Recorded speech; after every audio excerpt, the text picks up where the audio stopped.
Okay. All right, we'll be for like 30 seconds out, Dan. Okay.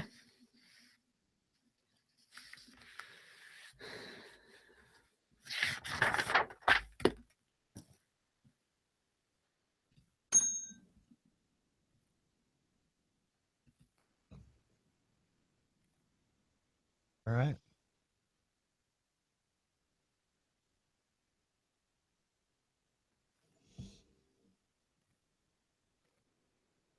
Well, good evening, everybody. It's Tuesday night. This is Tech Talk. I'm your host, Alexander Mack, whichever you prefer. As always, the lovely Danielle is joining us in the Hangout. So if you want to Hello. jump over to YouTube, you'll be able to see them. I have two guests in the studio this evening. I have my buddy CJ. How are you, brother? Good. How are you? Good. And he's on my left, and to my right, I have Courtney Dillard. Courtney, how are you, sir? I'm good. I'm great, actually. Good. Now, Courtney is running for Board of Commission chairman, and currently you are in the process as an independent, by the way, and you're currently in the process of collecting signatures so that you qualify for the race. Let people know how many signatures you need and when you need them by, and then we'll start talking about you. Okay, well, that's good. And thank you for having me. It's a wonderful, wonderful time to be sharing with you on the show. You're more than welcome. So look, here's the way it works. I am running as the first independent candidate in Rockdale County. What that means is that I'm running without the official endorsement of a party. All right. It's just that simple. To run as the Rockdale County Commission chairman, there is a requirement of 2,500 signatures, actually 2,534 signatures on a nominating petition ballot. These ballots have about 15 opportunities for signatures, and so we'll be turning in quite a few, couple of hundred of these sheets. What that represents is 3% of the 2012 voting population in this particular county. So there were a little over 50,000 people that voted in 2012 in this county, and so therefore I have to get 3% of those individuals that are active voters in Rockdale County. Okay. So again, that number is 2,534. Okay. What are you up to now? I know what you were at the other day. Yeah, we're probably close to 1,300 now. Okay. So we got a little, we got a little bit less than halfway. Yeah. To go. Yeah. Okay, good. You're over halfway. That's good. Yeah. All right. Well, and so let me mention the date.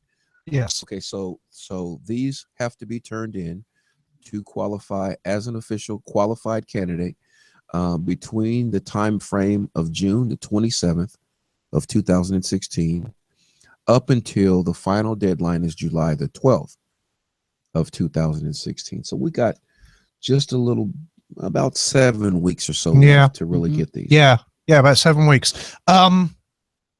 Well, I hope you do it. I do. I think we need the. I think we need you in the mix. I think the race needs somebody in there to shake it up a little bit. CJ Lester, my buddy, I actually met CJ at the first debates that Just for Fun hosted. CJ is going to be wanted to come in and sitting on the show, and we're going to talk about technology and politics and stuff like that later. Okay. So you feel free to jump in and ask questions if you want to. And of course, Danielle, you too. So Courtney. Yes. Tell us about you. Tell us about what brought you to this point. What got you to the point where you want to run for the Board of Commission chairman? Well, essentially, I've been in business all of my life. Mm-hmm. I've been an entrepreneur since I was 19. I come from Topeka, Kansas, in the Midwest, from the heartland. My dad was an entrepreneur. He was a restaurateur for nearly 40 years. And so I grew up in an environment where I was engaging with people, every day since, pretty much the 7th grade, mm-hmm. waiting tables, even got to the point to where he allowed me to do a little bartending and so forth. So I got a chance to always hear about issues that were germane to the community that I was living in. Yep. I never thought about politics.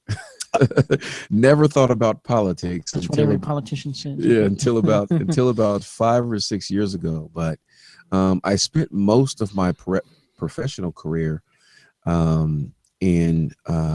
was in the commercial real estate development world, where I was doing single and multi-asset transactions. And that kind of started when my wife and I moved to Atlanta in '92. I started amassing a portfolio of duplexes, multifamily housing units between the county we're in and the county just east of us. Okay. And ended up in 1998 purchasing a historic hotel in downtown Atlanta.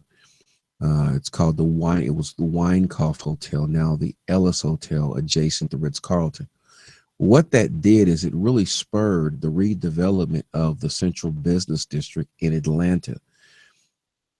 It did it because we were able to put together some financing tools that allowed for the government to participate in the acquisition and development of that particular property that I purchased. And so it became in vogue. And then there's other developers that started using some of these same enhancements, tax abatements and things. Many of the things that Donald Trump's known for in starting his development portfolio are some of the same things that I use to kind of get started in that next level of real estate business, which is commercial development. And then the long and the short of it is I went around the country working for some Wall Street capital, both in Las Vegas and Dallas, Texas, working with for-profits, private owners, and non-profit organizations to help them to package their real estate assets into marketable, financeable transactions. And so in 2006, I had a kind of a life-changing experience, and went back to seminary school, started to study more about God and who I really am, who I was then, and really what my purpose was in life. And so I started doing more counseling and mentoring after I'd graduated from seminary school.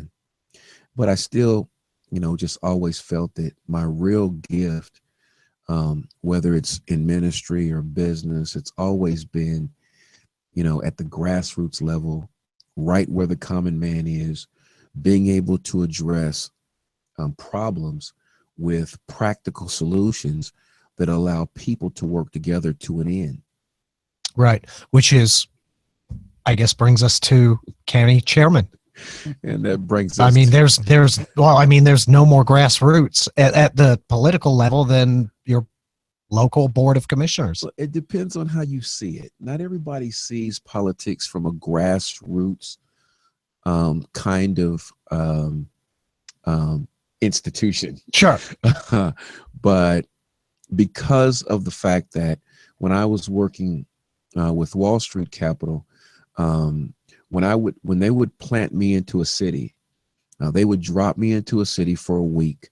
I would have to go and talk to council members, commissioners, and all of the persons that were in opposition to development in the community. Mm-hmm.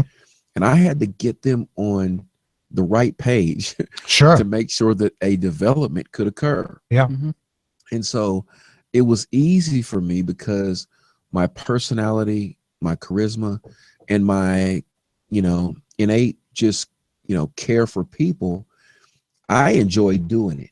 The end game is I had to take information and put it on paper and create a financial package. But what I really enjoyed about it is going in these communities and getting to know the people. Right. So So I see politics locally. I see me running for Rockdale County Commission chairman as just a way for the world, specifically Rockdale County, to once again see my skills, my expertise in community development, economic development, and real estate development, human development, to be on display in a way that allows the city or the county to really progress, understanding the opportunities that really are in the world's tool chest that allow communities to develop. And a lot of people that are in politics kind of have to learn about it first before they run or while they're in. I'm one of those people that I've been doing it literally all my life. So day one, I'll be able to get in and start collaborating, bringing people together and talking about solutions. Well, that's good. So you're obviously bringing a needed and quite necessary skill set to the table, because I think one of our shortfalls has been growth and attracting growth, and it appears the skills you've developed over the course of your life could put together some very beneficial packages to business to move to Rockdale County. Well, and I think that that's a that's a simple way of saying it. We have listeners, remember. The answer is yes, that's what I can do. But the beautiful thing about it is that when you know that you can put together marketable transactions for people to be able to invest in, that's the first thing that has to be available. If there's nothing to invest in, there's no interest to anybody. There's no interest to anyone. Right. So being able to bring people to the table and deliver, transactions, whether they're in commercial development, we got shopping centers here that have been vacant for decades, single asset and multi-asset properties that have just been sitting dormant. And it's not only is it unattractive, but it signals to the developing world around the world that government apparently has not made itself attractive to the developing world, period. Yep, I agree. And one of those vacant shopping centers right off the main interstate there.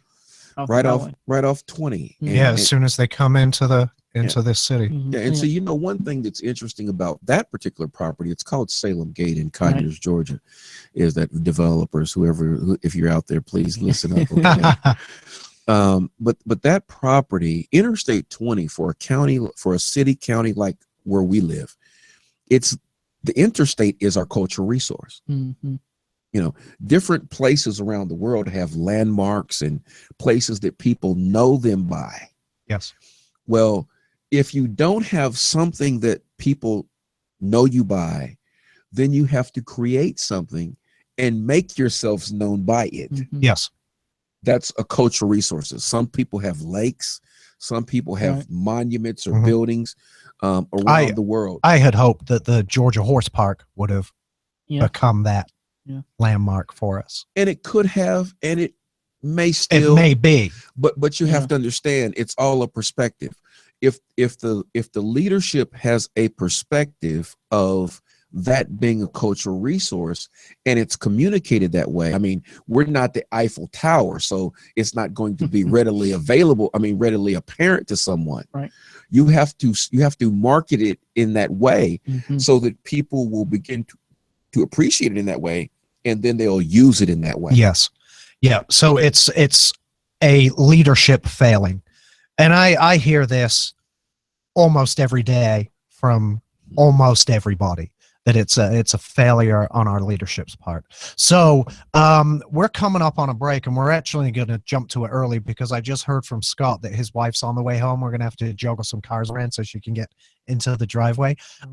So we'll jump to this break early. When we get back, we'll talk about what plans you have for the county, what you envision for the county. We'll be back in a few minutes. Danny, Hello. We're gonna go pull the cars. Well, I'm not sure where, because probably onto the grass. Oh yeah, I think we're gonna have to. I'm gonna ask Scott where he wants them to go, because Crystal. Yeah, if we pull up, Crystal can park on the grass. That'll work. Usually she's at work on a Tuesday.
No, let's talk about your ideas for the county, and I do want to talk about the program, and we'll finish up with that, if that's okay.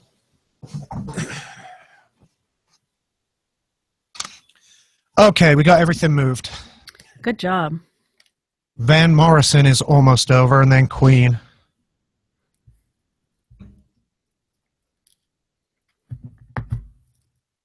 Actually, I'm going to drag Queen down to here. That didn't sound right. So we'll be back on in about 30 seconds, I believe, if I did this correctly. I mean, and nowadays, chances are about 70-30 in favor of you doing it correctly. It's getting better. It's getting a lot better. I gave you 70-30. I know. For goodness sake. A lot better than it used to be. Mm-hmm. We'll see. I don't know. Well, the show's queued up on deck B, so I think I did it right. Oh, I did. All right, we're back, and all of the cars got moved. Thank you, gentlemen. Sorry about that. So I'm here again with CJ Lester to my left and Mr. Courtney Dillard to my right, who is running for chairman of the Rockdale County Board of Commissioners. So if you're elected, if you become our new chairman, what's your plan? What's your vision or idea for Rockdale County? Well, And I know that's a big question, and I don't know if you want to give away specific details or anything like that, but let's see where we go. well, it's a great question, and it's not as difficult as it seems. I'm going to interject. There are a lot of candidates who make that question very difficult. Okay, well, let's try it like this. Okay.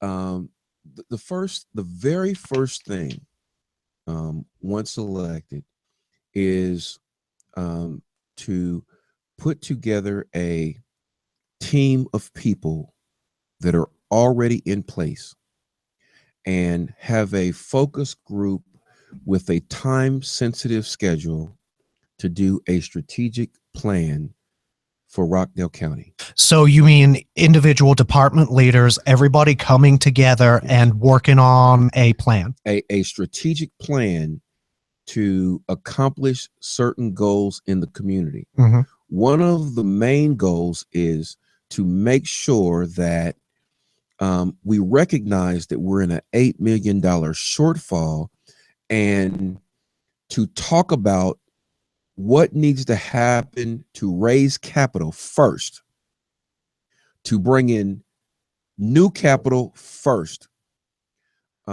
based upon our current assets, to drive new revenue. Okay. We have to find new revenue sources. I like that you say just to find new capital first, though. Yeah.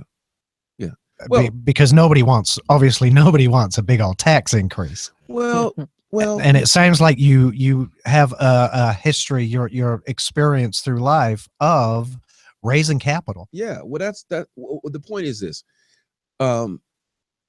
If you understand assets, then you understand maybe some of the assets that you have are not generating the maximum revenue, or maybe even any revenue at all. Yeah. In such a way that if you strategize, recognize, and then pull people to the table that can agree that this asset that may be dormant, may have been dormant for years, this, because we've talked about the strip shopping centers. Yeah. Like this place over here on Interstate 20. What is the cost and the bit versus the benefit of us putting that place back on the market to drive not only revenue, but increase the tax base? Okay. I mean, it could be, hundreds of thousands of dollars in additional tax revenue every year. Mm-hmm. That's what our resources, that's what our assets are supposed to do. Now, I think one of the stumbling blocks I see for actually bringing, more so industry than retail and bringing shops and things in, but for bringing industry and big business here is that that section of I-20 there. That's a huge bottleneck. And getting in and out for let's say a logistics company came to Rockdale County and they wanted to set up here. They would never be able to get in and out off and on of I-20 there because of that bottleneck. That intersection would need some serious work. Mm-hmm. I don't know if that plays into any of your plans for bringing business to Rockdale, but of course it does. Okay.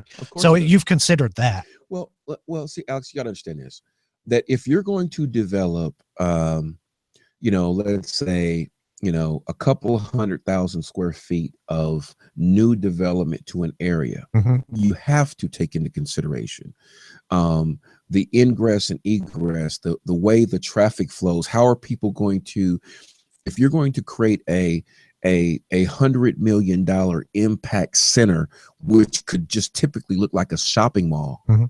But the impact over 7 years may be, you know, nearly $1 billion to Rockdale County. The question is can the current infrastructure handle Yeah. the kind of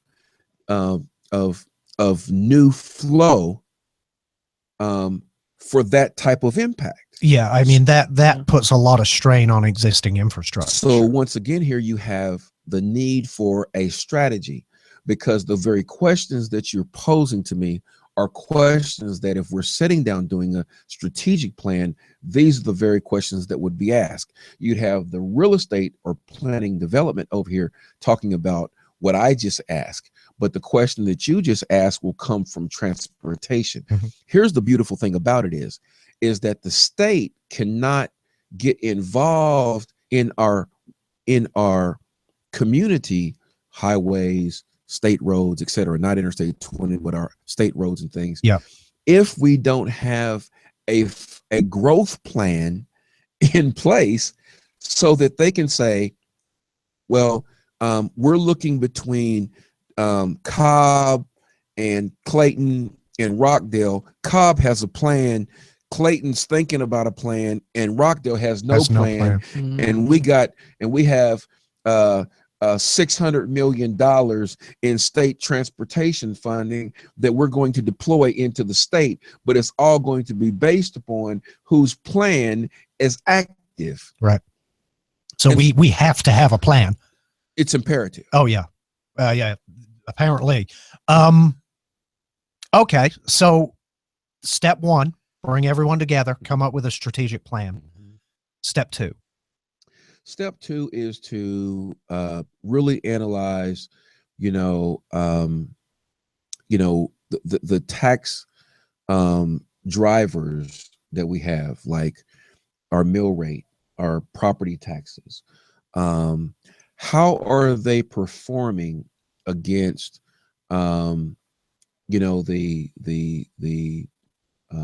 local counties, Mhm. and not only just in Georgia, but in the Southeast region?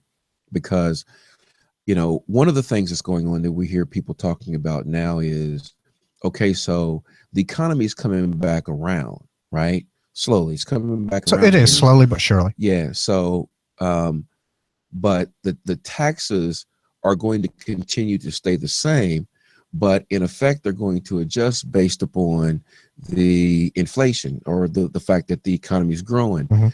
So are we really considering whether or not we need to make the taxes lower so that it won't, in all actuality, the tax base won't increase? Mhm. In other words, if you have $100,000 house now and it increases to $160,000, which is really what the value is, Mhm. if the mill rate is 4 or whatever, then it's going to adjust accordingly. Yes. So it will actually look like there's an increase in taxes. Yes.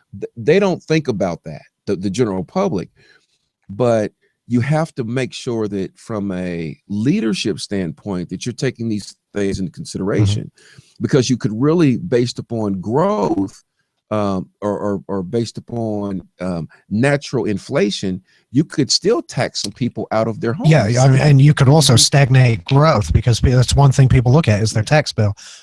So yeah, that's like I don't know, an adjusted for inflation. It's not necessarily a tax cut. It's just adjusting for inflation. Adjusting for Yeah. inflation. Yeah, that's actually interesting. I hadn't thought about that at all. Okay, what happens next? Now we have a sewage capacity issue in the county, and let's say we are bringing new development into the county. By the way, I'm a big fan of mixed use development type scenarios where Right. people can live, work, and play all in the Sure. same place. Just throwing it out there. Yeah. So let's say we're bringing, all new growth to Rockdale, which we've all just agreed puts strain on your existing infrastructure. We do have a sewer capacity problem here. How do you think we'll address that? Again, bearing in mind, you were talking about there adjusting taxes down to account for inflation. We're going to have to come up somewhere in the budget to provide for more sewer capacity. Well, and here's where you start to talk about what the federal government can do. Okay. Now, the federal government, their job is to make sure that states and counties have infrastructure and in a way that allows for this type of growth. Counties may not be able to do it on their own, but this is when you really start to talk about, and I talked about this in 2012 in some segments on my website, but you can't always rely on your local citizens for major projects. Okay. I mean, we can talk SPLOST and we can talk all these different minimal taxes to try to get something done. But at certain times, when you want to really, really go and redevelop a community from a modern standpoint, whether you're talking about technology, infrastructure, or just, different, types of innovation, depending on what you want your community to support. Do you want your community to be an academic community? Do you want your community to be a technology community? Do you want your community to be a retail community? Depending upon what the strategy conveys, then you say, okay, if we're needing to raise $2 billion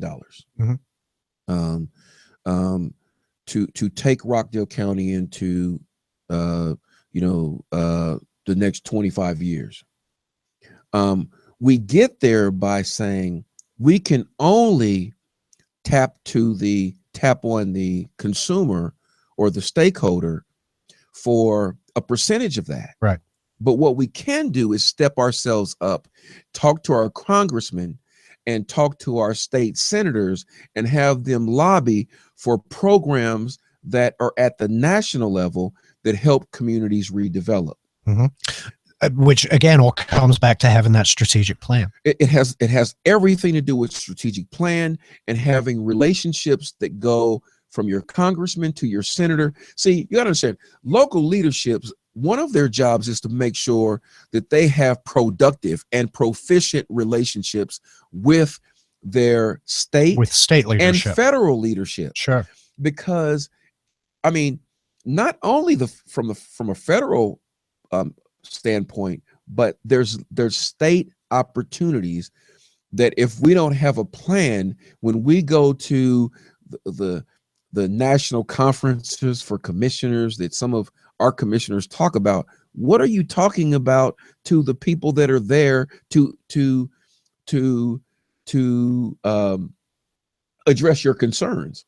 Yeah. Are you saying that you need anything, or are you just trying to promote yourself? Yeah. And based on the photograph I saw of you hanging out with John Lewis, I'm assuming you have some federal contacts going on. Well, I do have some federal contacts. I have state contacts, but the thing about it is my contacts are based upon needs that I know that my local community has. I only create relationships for a need. I don't create them just to have them. Right. I gotcha. Yeah. I mean, that makes sense. I mean, when I first spoke to you, I told you, I like what you have to say. I like your ideas for the county. And I really hope we can get you some more signatures and get people out. Now, you're at Parker Road right now during the days, right? So if people want to swing by there, they can come over, they can walk up, you'll be in the yellow shirt, and they can sign their names. You need a name, address, and a phone number, I assume, something like that. We need people to just print their name, sign their name, and give us an address. Okay. And those will ultimately be turned back into the Board of Commissioners. And yes, until Friday, I will be between 8 and 4:30 on Parker Road at the Board of Elections, talking to people, getting signatures, and just making myself available to even having conversations like this.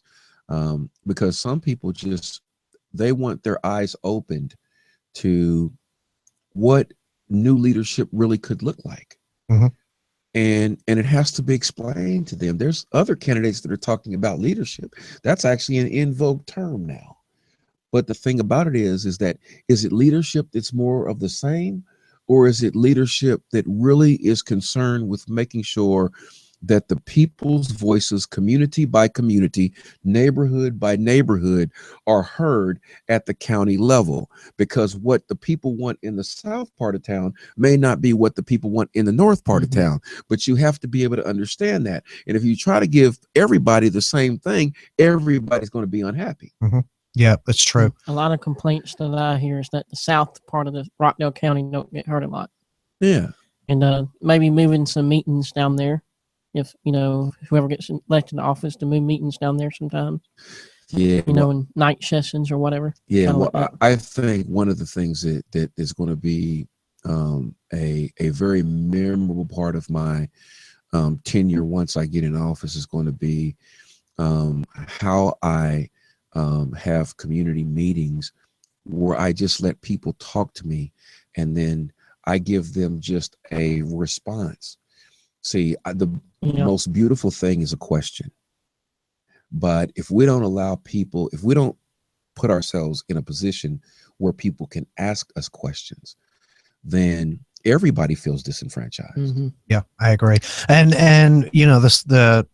I know Oz is out in the community a lot, but I have never seen our current chairman out in the community, not once. And I know when we go to a commission meeting, you're given 3 minutes and you can say your piece, and you have to wonder, is anybody really listening? And when you were talking about the community meetings and actually sitting there and letting people talk and listening, I thought, yeah, that's exactly what we need. And that's how you stay in touch with what the people really are looking for. Listen, we got a break.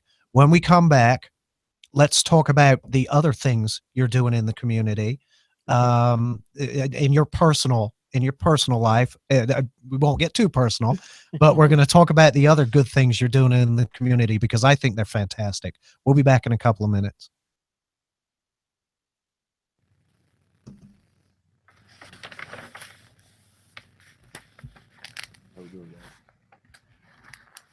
I think it's going great. Danielle, you enjoying it? Fabulous. Yes. Yep. Danny said fabulous. I think people will very much like what you have to say, because like I said, when I say it's a big question, what are your plans for the county? And it's because so many people who are running for office are so vague, right? They don't, I understand maybe a couple of months ago when they didn't want to get into specifics, but if they're still not getting into specifics 7 days before the election, then I have to wonder, do you actually have a plan? Now, RJ has a 90-day plan set out. You know what you're going to do first day in office. Oz he's been kind of right there on the fence with me a little bit. Maybe I'm hoping but I haven't checked with him. I will say I haven't checked with Oz in the last 3 or 4 weeks to ask him the question. Okay, what are your plans? Yeah. What have you got planned? Alex, you need to say the phone number. See if for people to call in. Oh, right. Yeah, damn it. You could always jump in with that and cut me off. Well, you haven't been talking though. We have company. That's but I true. will. Yeah. I'll try to help you, because we forget that our listeners can't see the screen. Yeah. Like we That's forget right. that they're not geeks like us. They're not sitting there watching. So so we need to say the phone number. Okay. Sorry. This is not WS. That's your job, is to keep me in line. Yes. That's always been my job.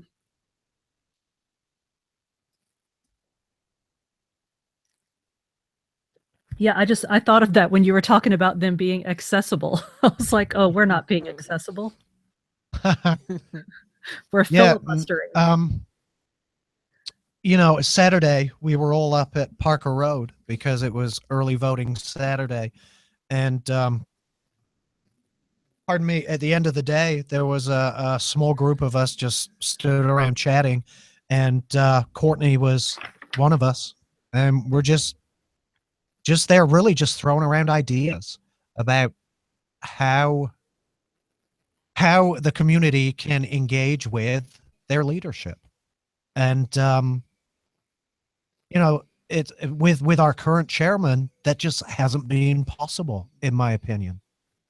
You know, I talk to Oz all the time. He's always been around, Yeah. right? He's always available, but it requires the entire board to be available, really, to be heard and to get anything done. So I don't know.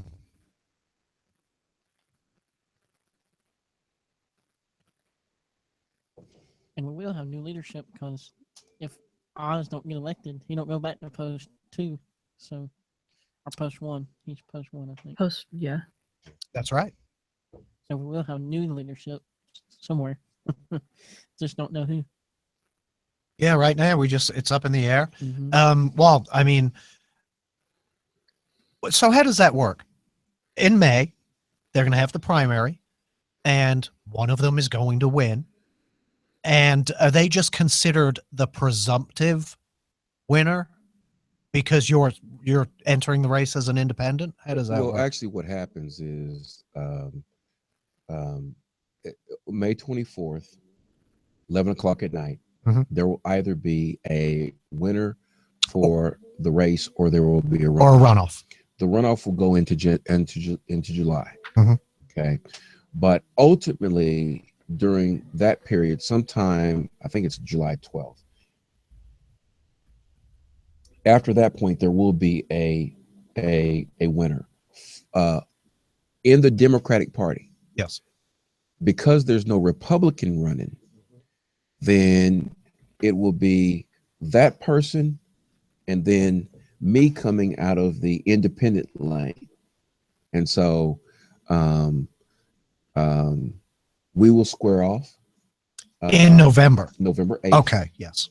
And see who will actually be the one that sets in the chairman seat Okay. in 17. So even if you qualify, if it goes to a runoff and you're a qualified candidate by then, you're still you're on the ballot come November. Absolutely. Okay. Mhm. You're not part, they don't try to insert you into a runoff or a special election or anything like that. Okay.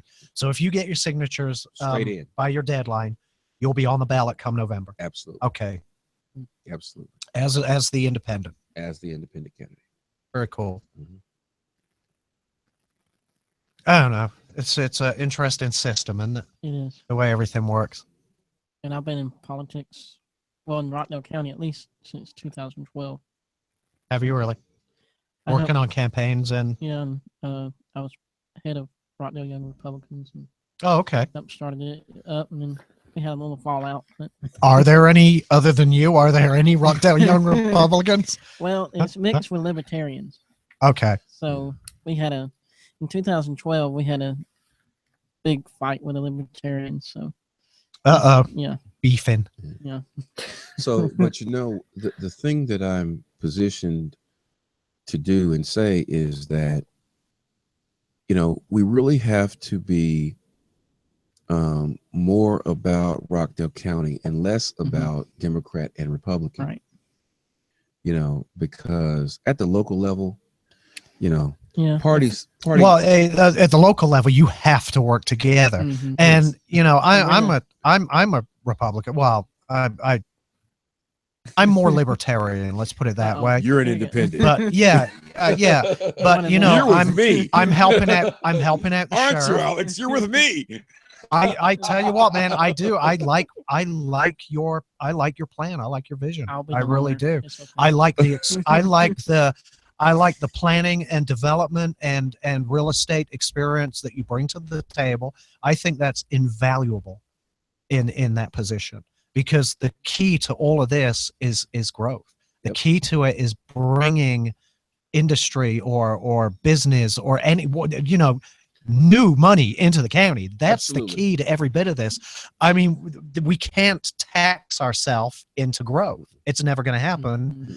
Mhm. We've got to attract industry here. Well, the key is it's not sustainable.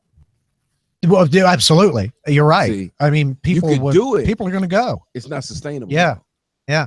Now, actually, we're about to go live, and when we do, I'm going to ask you a question, which relates to something you said earlier.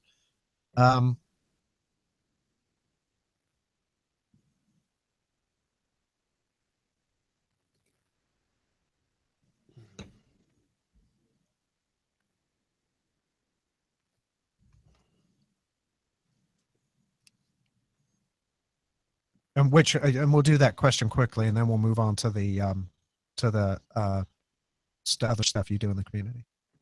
Here we go. All right, we're back, and we were talking during the break. Of course, you can catch the replay on YouTube later. So earlier, Hang you on, said Alex, it- give the phone number. Oh yeah, the phone number is, what is it? 678-760-1556. And if you want to call in, if you have questions, you can. So earlier you said your vision depends on what your plan, your strategy depends on what you envision for your city. Do you want to be a tech community? Do you want to be, I don't know, a business, a retail community? What would you ideally like to see Rockdale become? We already have companies coming here to make films, right? Filmmaking. So I like the idea of technology and not necessarily arts, but technology and the filmmaking industry and things like that. I would like to see, this may not be the big picture, but one of the things that I would like to see is Rockdale have a college. Oh yeah, no, I would like to see that. Or a university or some kind of technical school that brings people here to learn. That's one of the way. I mean, think about it. Atlanta is thriving now because Georgia State is on steroids. Oh yeah, unprecedented growth. And we got Georgia Perimeter in Newton County. They just teamed up. I mean, you're not going to have companies like Baxter, the multi-billion-dollar outfit that's over in Newton County, unless you have institutions of higher learning whereby people can go back and get additional training, which these corporations are funding. But I mean, it's not to say that we can't send someone to Georgia State or Georgia Tech or whatever.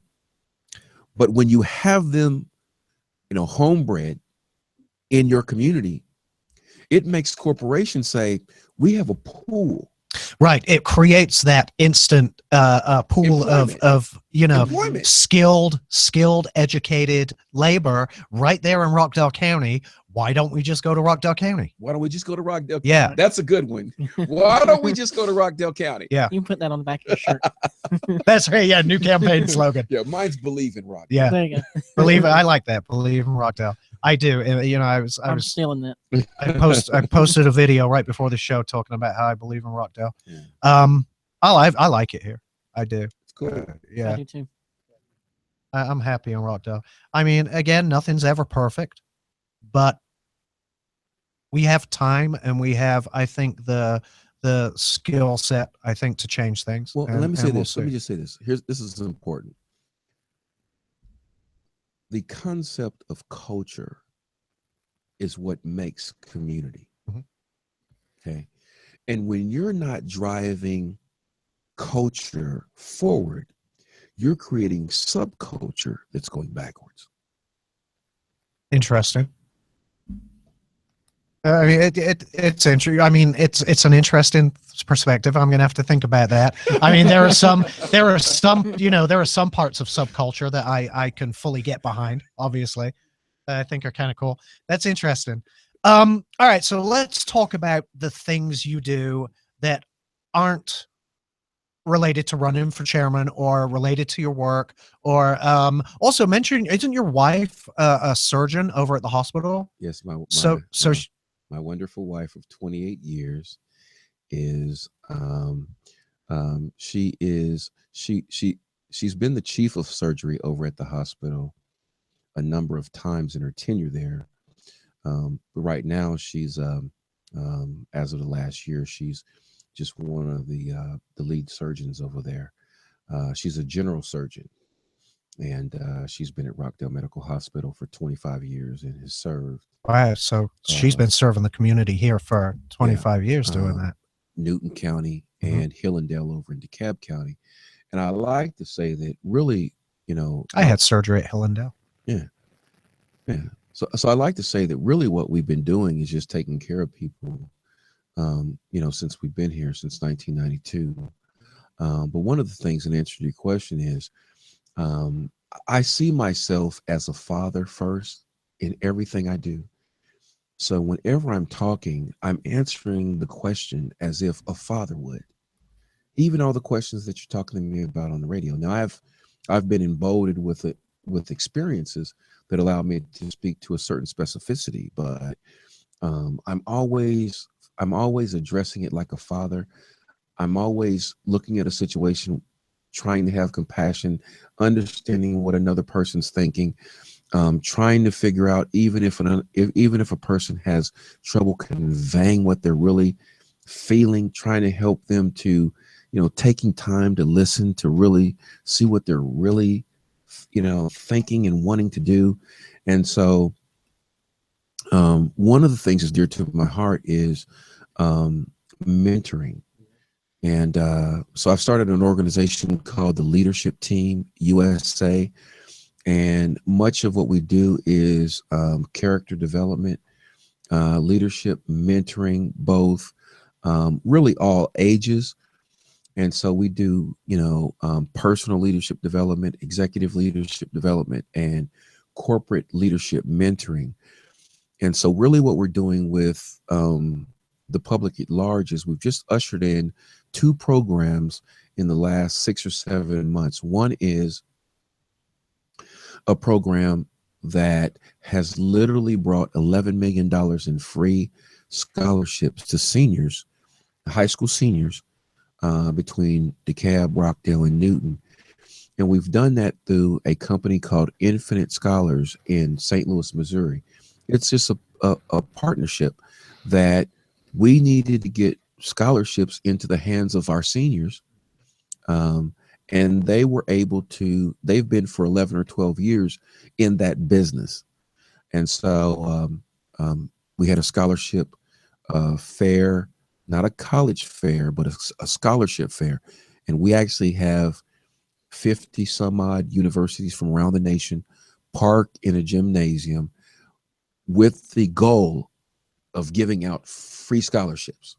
Oh, that's brilliant. To kids that have a 2.0 and above.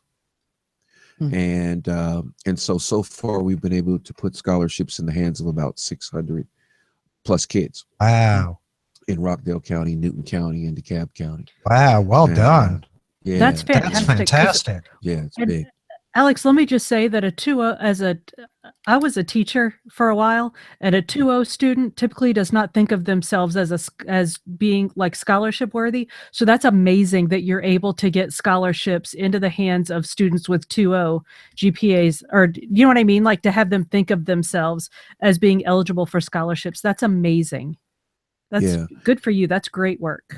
Yeah, well, thank you. And that also, it's that feeling of self-worth that provides to a young person that carries over into your mentoring program also.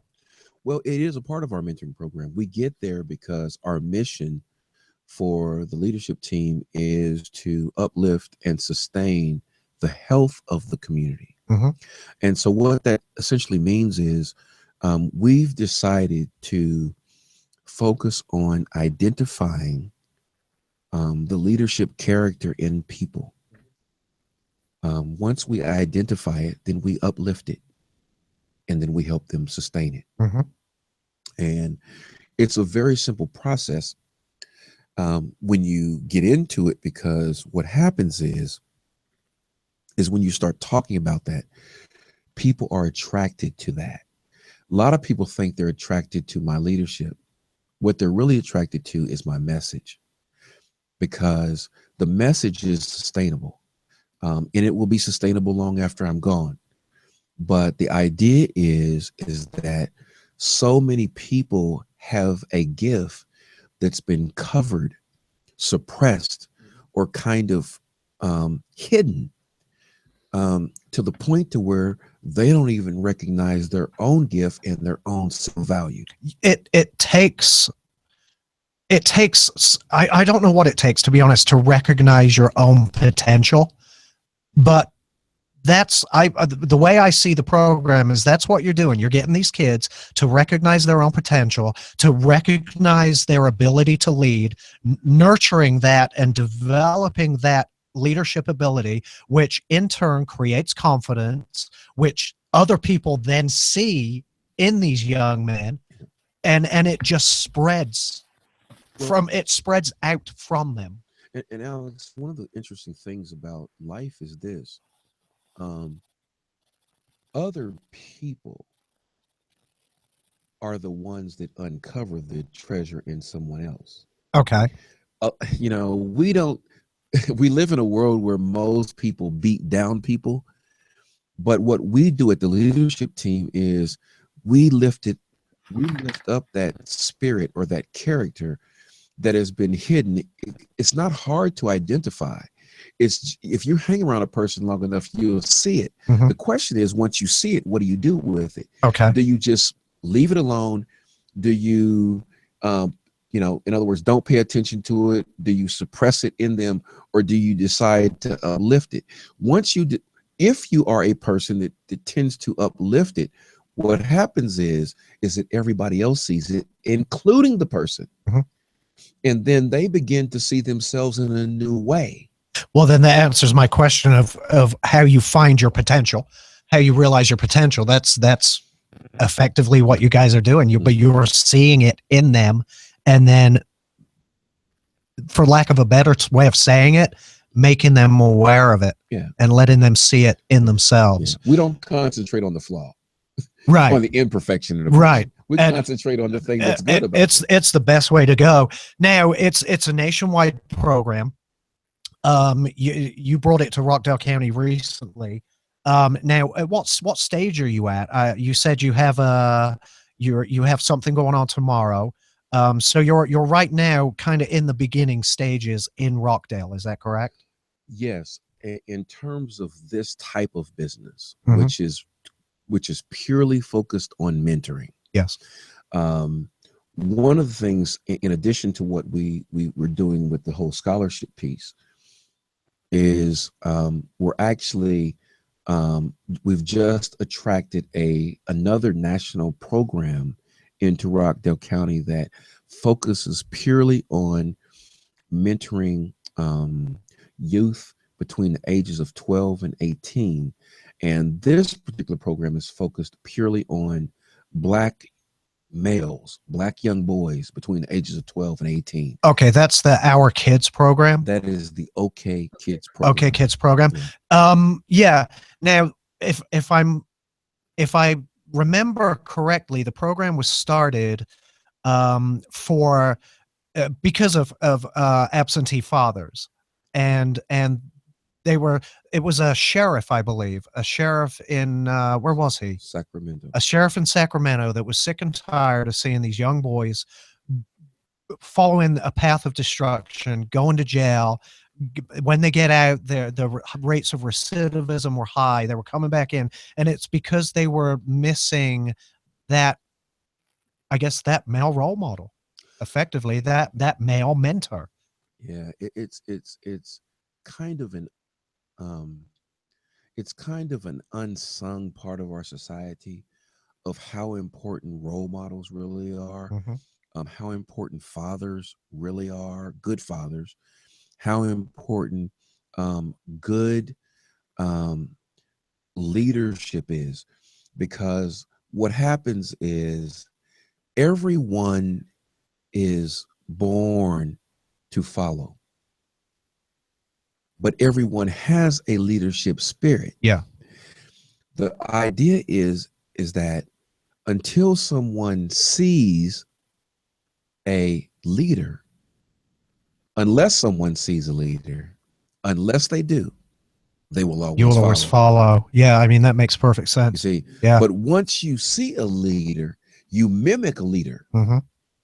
and then you want to become a leader. Some Yep. people have a leadership and an innate leadership character, but suppress it because of fear, because they've never been in the company of someone that actually flows in their influence. Yeah. Well, that's I mean that's pretty deep, brother. It is. Oh God, I like to hear you talk. I really do. Well, I like And that. virtually everything you say makes me go, huh, hadn't thought about it that way. Well, you'll think you're talking about fear, in leadership. Hmm. I'm going through to be a pastor too. Mhm. So, and like I have speech problems and I'm partially deaf. Mhm. And you don't think a person would want to be a pastor and public speaking would want to do that. But I think that's what fear is the number one thing. Fear has the ability to really just limit you. It never really stops you. It just causes you to not achieve your potential. Mm-hmm. And if you and that's why it's always so important to be in the right environment. Right. Because you can take someone that has the greatest fear of themselves Mm-hmm. and of people around them, but if you put them in a culture where love and caring is being cultivated, Right. It relaxes the natural man and allows him to prosper. So I take my hat off to you for being an example and a role model for people that may have whatever their handicap is, Mm-hmm. but decided to stand up and be an influence for good. Right. And another thing I like to talk about too is it's been talked about in the community before, and building a youth center. Hmm. Have you thought about that as well? Like maybe it's one of the things. I actually was about to ask that because we see what you're doing. We see what your plan is as a politician. We see what you're doing on the mentoring side in your private life. Some of these skills or some of the relationships and things you've developed in the mentoring side, you can also apply to the county for the youth of the county as a whole. Mm-hmm. Absolutely. Absolutely. And by the way, you're a great speaker. Thank you. See, being able to develop community centers, youth centers, Mm-hmm. Can actually replace prisons. Right. Oh, absolutely. Yeah. Yeah, beyond the shadow of Yeah. any doubt. Mhm. Yeah. See, in one of our goals, we want to positively affect the conditions Mhm. in our community, not the people. We want to positively affect the conditions. So we have to make sure that we create environments where there are positive conditions. Right. And those can be, everything's message driven. Everything is mission driven. So if you create a center that is designed to cultivate positive change in people's family life or people's academic life or people's religious life or people's political life, you can achieve it. Mhm. But if that's not a part of the strategic plan, Right. it Right. just won't happen. Right. That's right. It just won't happen. Yep. That's So- absolutely true. So we're hoping to sometime before the end of this year, the leadership team is looking to acquire a building. We don't necessarily want to build. For starters, we want to just acquire a building that's Right. probably 3,500 to 4,000 square feet. out so that small. so that we can put this kind of mindset into the environment and people can be cultivated. I tell you what's interesting is the leadership team meets every Monday Mm. at Panera Bread. And we've been doing it since August 1st on Mondays between 5:30 and 7 in Conyers, Georgia, without fail. Mm. The problem is we're starting to have like 21 people, 22 people Yeah. on a Monday. And it's like, people come in and they say, what are they doing over there? Well, we was just having a little community meeting and now it's growing. So we got to start finding Yeah. new Right. locations. Mhm. So you're buying a building, and so a plan for youth you're moving ahead with regardless whether you're elected Oh, as yeah. chairman or Oh, yeah. not. You guys are Oh, just yeah. going ahead and now the building will be a type of I don't know, activity center, It'll be a community center a community center. that focuses on leadership development. Yeah. Amazing. Yeah. And with Amazing. the amount of churches we got here, you can get a lot of help with that. We got like over 200 churches here Oh, well. in the second smallest county in the state. Well, So, and I'm going to tell you one thing. One of the things that our local commissioners, on that note, they have tried to stymie and mhm, even stop the development of small and house churches. right. Yeah. And they tried to successfully Hmm. up until 2014. And there was a suit that was brought against the county Hmm. to essentially what was going on is that the current leadership had made a determination in some way at some point that if you were operating in a facility, a place of worship that was in a building less than 2 acres, or if it was on a piece of property, let me say it correctly. If it was on a piece of property that sat on less than 2 acres, then you would be in violation of a county code. Okay. There was an organization that sued and won. It was something to do with parking as well, wasn't it? No, it was the fundamental of the case was based around essentially one of our rights that should not preclude Mm. people from just worshiping Right. wherever they want to worship. Hmm. If it's less than 2 acres of space or more than 2 acres, why would you when the Bible, at least from a Christian standpoint, suggests that the house church is a part of the book of Acts, Right. but yet in Rockdale County, the move was to shut down the house church. But since July of 2014, based upon that litigation, now these small gatherings of 10 or 15 people, or just 2 or 3 people, they're actually able to meet and be able to hold a banner up that says that this is a small house of worship in Rockdale County, and it's Cool. possible now. Very cool. All right. Well, we're coming to the end of this. Is there anything you want to say to people that you want them to know before we finish up and say goodbye? That obviously come out and meet you, talk to you, sign your form so that you can run in November. Is there anything you want people to know? Well, I'd really like to say, first of all, 2 things. One is thank you, Just for Fun Radio. Well, you're more than welcome. Thank you for coming in. Yeah, thank you guys for having me. I always like good conversation. And the second thing is the call to action. And I need as many people that are listening at the sound of our voices to either meet us at Panera Bread on Mondays in Conyers, Georgia. Good idea. And let me know who you are so that you can help us to move the agenda on the new Rockdale County forward. You can call me on my cell phone at 770-714-3681. Visit my website at www.courtney Dillard COURTNEY.com. Learn a little bit more about me. But send me a text.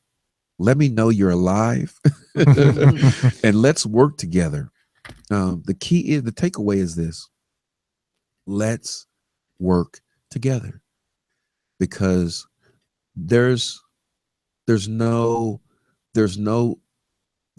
idea right now in the world that really can define what our true potential is if we just truly work together. We can innovate like the world has never seen and make a little county called Rockdale County known all over the world for some type of innovation because we decided to put our heads together. That's a great message and a great way to end. Courtney, thank you very much for coming in. I really appreciate it. We are going to take a break. And then we've got to get to some tech news. So we're going to take a break. I'm going to say goodnight to Courtney, and we'll be back in a little while. Let's put it that way.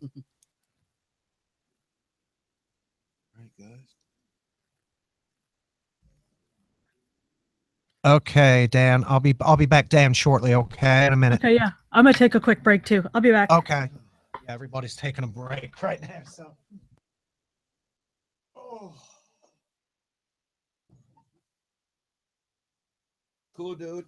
I like it. Now, also, I'm going to talk to Scott about you coming in the morning. Also, not tomorrow morning, but on the morning show, because you have more time right now than the other. Oh yeah. Hey, Let's get to work, man.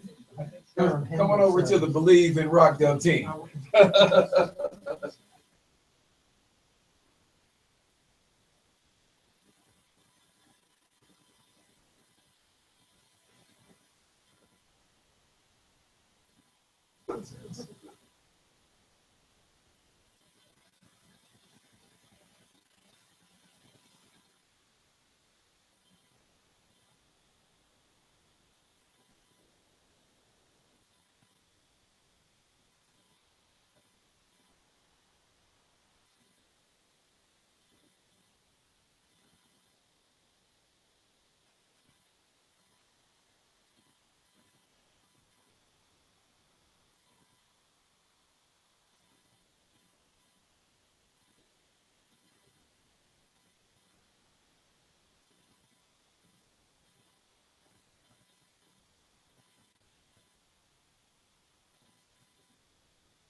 Yeah.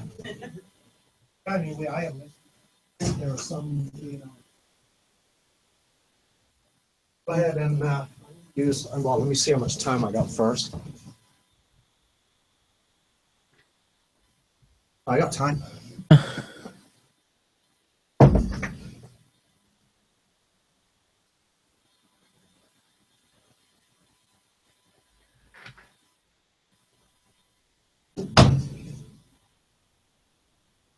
I'm back at least.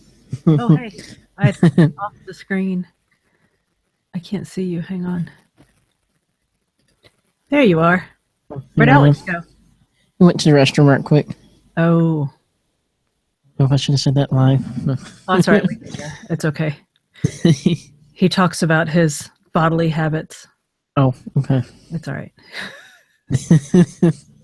One time during one show, I thought he said he was going to poop, and I was like, "Wait, you're gonna what?" It's hard to understand with the England accent, isn't it? Yeah. Especially when he gets excited and gets to talking fast. That's kind of funny. Kind of hard to get used to when you're from the South. Yeah, he's actually, his accent, I've known him for, God, 20 plus years. Oh, wow. And his accent was much heavier. Obviously. It has gotten much less after living here for 20 years. Uh-huh. I love But the yeah. South, though. Do you love the North? I love the Do- South. Do you love the North?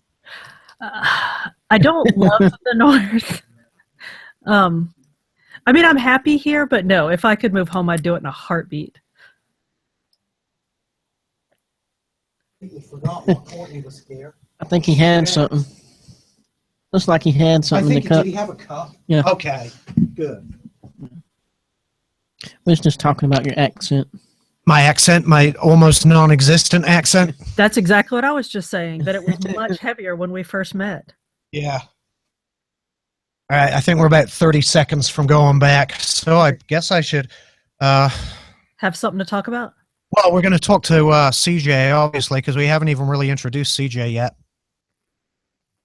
Let's do that. We'll pick his brain for a bit. We haven't had a fresh brain to pick in a while. Mm-hmm. I'd love to come back on this again. Oh, yeah, anytime, brother. Hell, I'll always have a fellow Republican on the show. There aren't that many to pick from around here. All right, here we go. I'm going to talk a little bit just to outro Courtney. All right, we're back, and that was Courtney Dillard. I'll tell you what, Danielle, I could talk to that guy, or I'll rephrase that. I could listen to Courtney for hours. Yeah, I'm with you on that. He's a smart man, and I enjoy what he has to say. That's all right. We can listen to a little dog barking. So anyway, Courtney right now is, like he said, he's collecting signatures. He's over at Parker Road during the days because early voting's going on. So look for the yellow shirt, and if you like what he have to say, if you think he has a good vision for Rockdale, go sign his form and let's see what happens in November. He has also said that he's going to try to make Panera Bread his hub, and so he's going to try to be there from 8 till close in the evenings on the patio. A couple hours in the morning. Yeah, and try for a couple hours in the morning. So if you're driving to work or headed home in the evening or something, and you see his yellow shirt out on the patio, go sign his forms. And then Saturday morning at 9 o'clock at Starbucks, we're all actually going to be there, and Courtney's going to come along as well. I So think it's supposed to be raining. I was watching the weather, and it looks like thunderstorms. So we'll see. The campaigning for that day may have to be put off until Sunday, but we'll see. All right. So CJ, let's talk about you, brother. Alrighty. You and I met for the first time at the Just for Fun debates, the ones that Connie and Just for Fun put together. You kept time for us. I helped Connie as well. Mhm. Here, so. And then when the Rockdale GOP debates went on, I thought, who better to ask than the only Republican I know, The only other Republican I know, I should say. See, no, of course I know Republicans, but You know Toby. yeah, we're few and far between. I know, right? In this county. Yeah. So you came along Saturday as well. You were at the debates there, Mhm. and I think we both had an opinion about those. Yeah. It was, you know what, the candidates were good. Yeah. It was a good a little debate. bit lengthy, but Yeah, yeah, and I mean, considering the time it was put together in, I suppose it was quite good, to be Yeah. honest. So tell us about you. Where'd you come from? What do you do? And all that's that. it. Okay. Well, Where do you come from? What do you do? well, I come from the And that's it. USA. Stop right there. Say no more than that. Go That's on. all we care about. It's all we want to know. Just the facts. Just the facts. Well, all right. I officially came to Rockdale in 2004, full time, and that's when I started high school here. And I come from Dawsonville, Georgia, which is in North Georgia. I grew up there. Wild Bill country. Yes, and I'm a Chase Elliott fan. Sorry, but- Aren't you impressed, by the way, that the British guy knows that's I Wild know, Bill right? country? That's interesting. Do they Uh-huh. talk about him in England? No. But But an awful lot in Georgia. Wild Bill from Dawsonville. yes, yes, and a lot of history up there in Dawsonville with Mhm. moonshine and stock car racing, and I love that county. But anyway, went to high school here, and then I went to Salem, right down the road, right here. Gotcha. And my mom works there as well. And but then, and I got started in politics probably around. I said 2012. I think it was actually around 2010ish. And then I had a good friend who mentored me in the election cycle, and I think that's when Hillary was running. Yeah. First time around, and my crazy self voted for her the first time. I don't know why. I don't know if I should have said that on live radio, but Yeah. Anyway, I don't know. They'll buy you a few friends in this county. It might, but anyway, I did. But then I met, like I said, my friend, and he mentored me through Republican and got me on the right side. There you go. The literal right side. Right. The right side, and then we got the left side. So I saw it. Courtney's right, though. That doesn't matter so Right, much on the right. local level. And I don't think it does. And I think personal relationships and building those relationships really matter. Yep. And whether you're Republican or Democrat really shouldn't matter, but on some issues it should. But Yeah, I agree. Everybody in this race right now brings something to the Mhm. table. Every single one of them. Well, maybe not the chairman.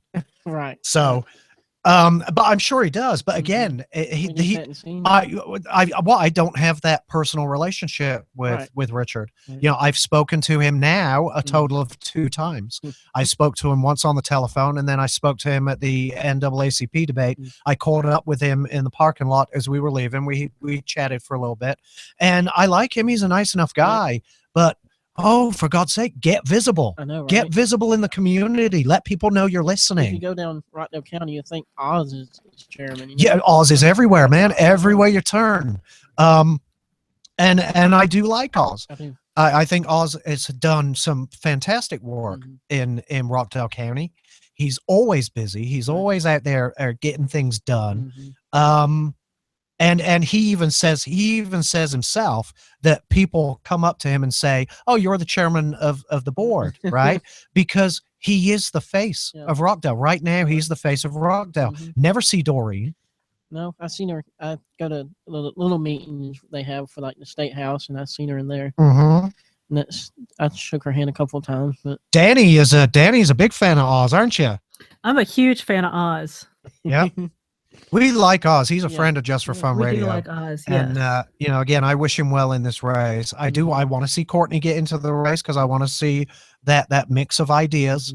Mhm. Actually, I heard the Democrats are kind of angry at him for joining in. You know. Oh, I'm mix sure and they stuff. are. I Yeah. mean, he is. I mean, he is a Mhm. threat. And I hear a little talk. I talk to everybody, so I know the little small talks that go around the county. So Yeah, I mean, Courtney's definitely a threat. Getting into the race is a threat to whoever wins Mhm. the primary. Yeah. But it's good for the community Mhm. because it gives us more of a choice, choices. right? Right. Before it was, I think February, around February, there was like nobody running for post 1. I'm just very curious to see what happens if somebody other than Richard wins the chairmanship. Right. And I think How they work with the post 1 and 2 candidates, mhm, and whether we can actually get something done. And if it is RJ or Oz or Courtney, mhm, right? All 3 of them engage with the community. mhm. All 3 of them have made themselves available in the Yeah. community. I mean, Oz more so, Right. I think, than RJ, obviously. And will that continue, right? Right. And that was one question I asked Oz when he was on my show. I said, you know, you're out and about, you're in the community all the time, Mhm. but will you continue to be as chairman? Because his responsibilities are gonna go, so that they're going through the roof, and he's going to be busy. And I said to him, there's no way you can be as visible and active in the community as chairman as you are currently. It's not going to be possible. But bear it in mind, he does work full time. Yeah. And and still makes time to do what he does. Right. So that man is a fucking firecracker. I That's- tell you, he is. That's the one to beat in the chairman's race. Yeah, I think so. And the post 1, I'm not too sure yet. I'm waiting on a call from one of those candidates. Y'all hadn't had one of them come on yet. Oh yeah, I have, but I'm waiting for a call from one specifically. I was supposed to talk today. Where I think we'll now talk tomorrow because I'm doing the show. Because had an interesting conversation about him last night. I'm talking about Tommy. Okay. Yeah. Had a very interesting conversation about Tommy last night, and learned some good information. That's good. I think it bodes well for him in this race. And I spoke to him at the debates. After the debate, we were talking, and I like Tommy. Yeah. I do. I think Me and he's. him- I think the work he's already done in this county is exemplary, Mhm. considering he's done it by himself. And I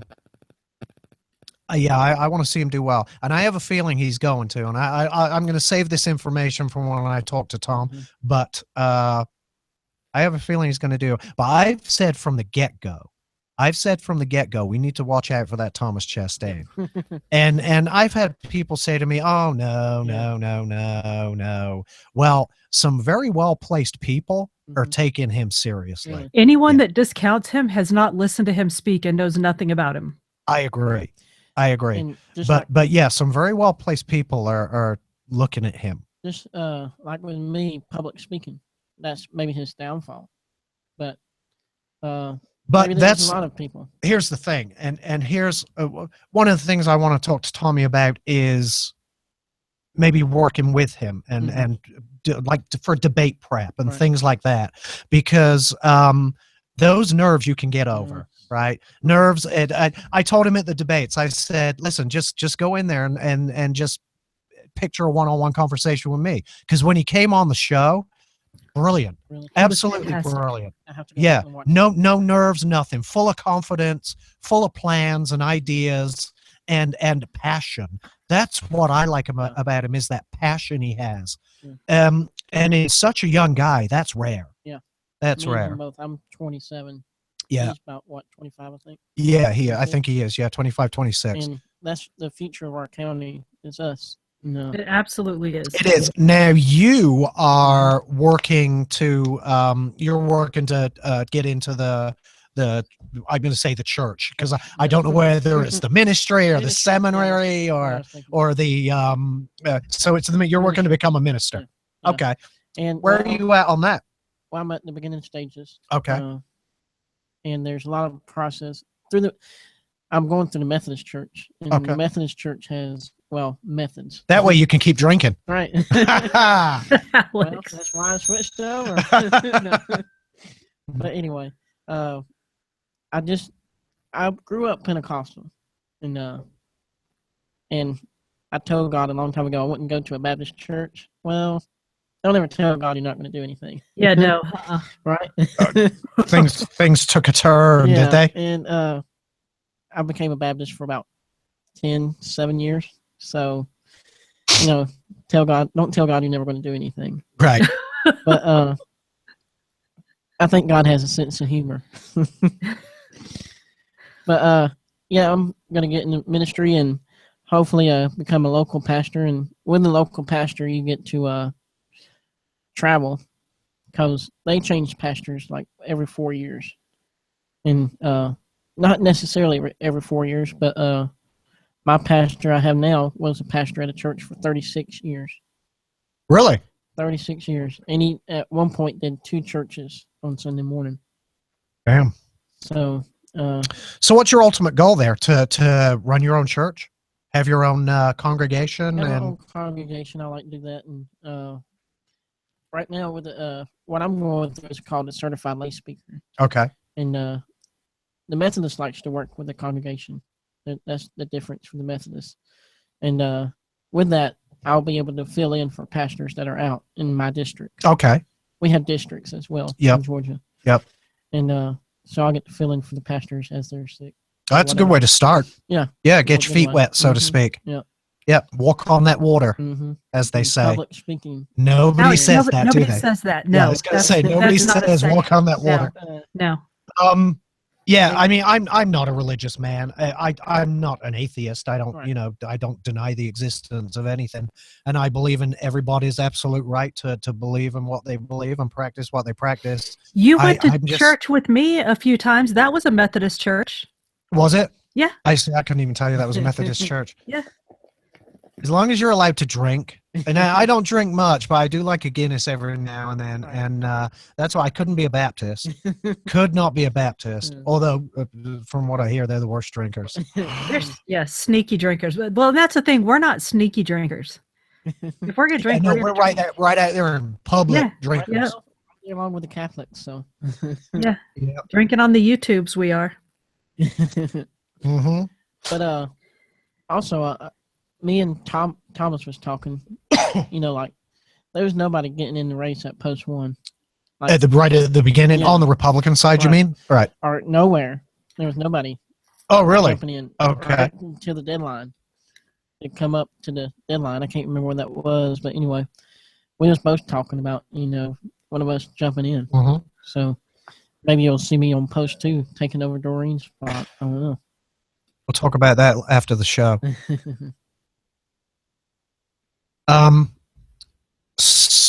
Yeah, we'll talk about that after the show.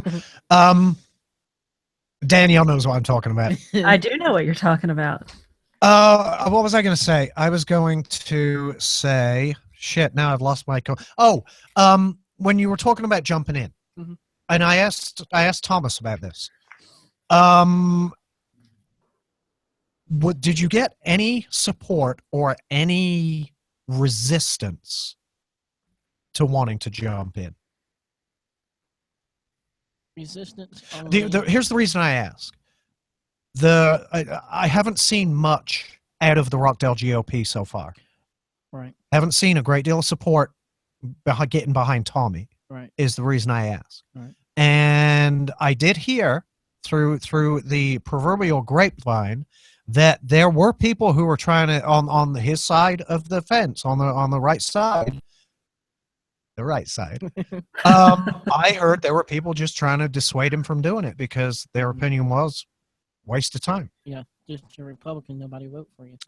So did you face any? I shouldn't call it resistance. Did you have people trying to talk you out of it? Let me ask you that. I really didn't come really public about it. It was just in my head thinking. But Okay. I don't think. My only problem was Because I'm going to put it out there. If you did, this is the place to air your grievances, Right, right? Because I've seen I've seen the Rockdale GOP, and Yeah. I don't know. I know. It's not the most impressive I know.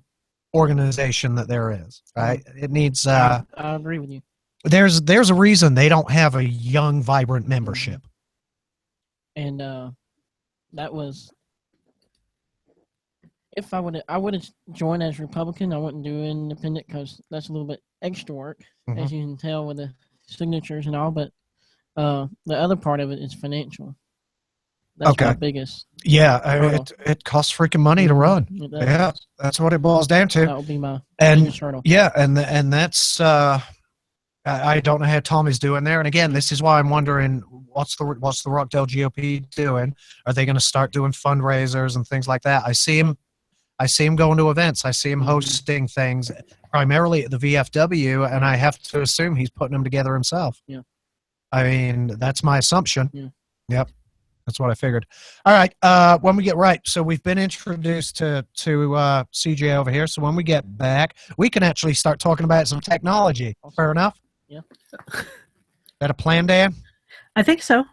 All right. We'll be back in a few minutes. Or we can talk about something.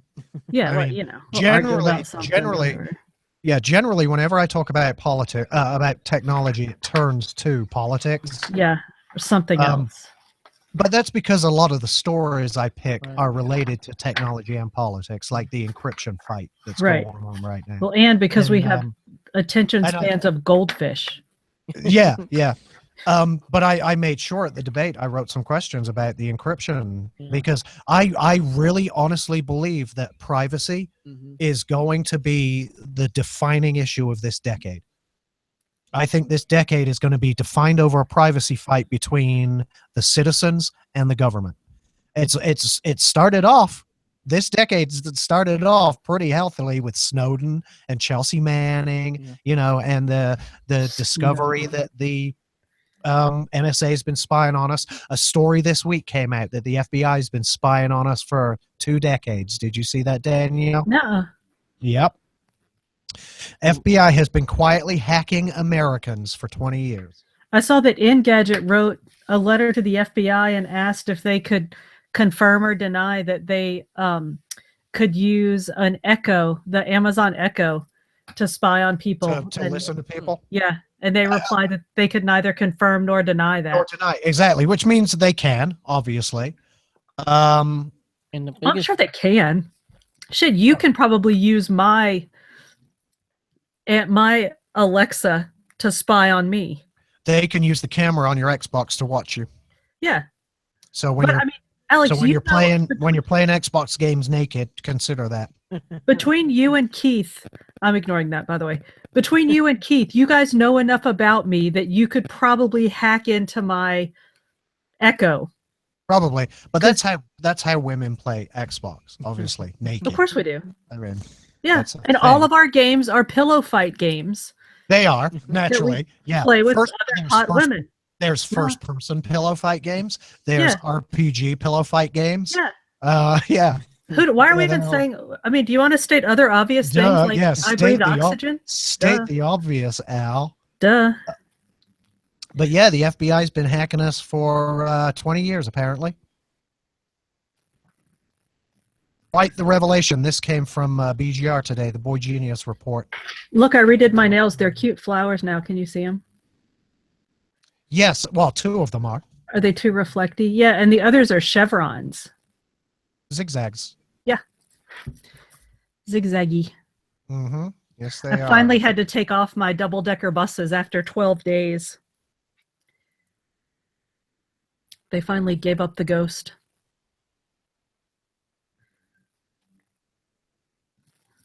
So do you want to argue about under an ounce? Or what do you want to talk about? We can. That Lip gloss on idea my fell teeth. apart, by the way, because I was talking to the sheriff. Well, I was talking to Major Ken Line last night, and he said that they already implement programs like that at the sheriff's office. And he was actually telling me about a lot of programs they've implemented there under Sheriff Levitt. And I said, dude, you got to send me some information on this because people need to know about these programs we got going on. They are doing some fine work. Well, put it this way, there was a grant that came to Georgia, or it was a state grant, I should say, and it was I'm going to say numbers, but don't quote me on them. there was a $16 million grant up for grabs that could be split among the counties.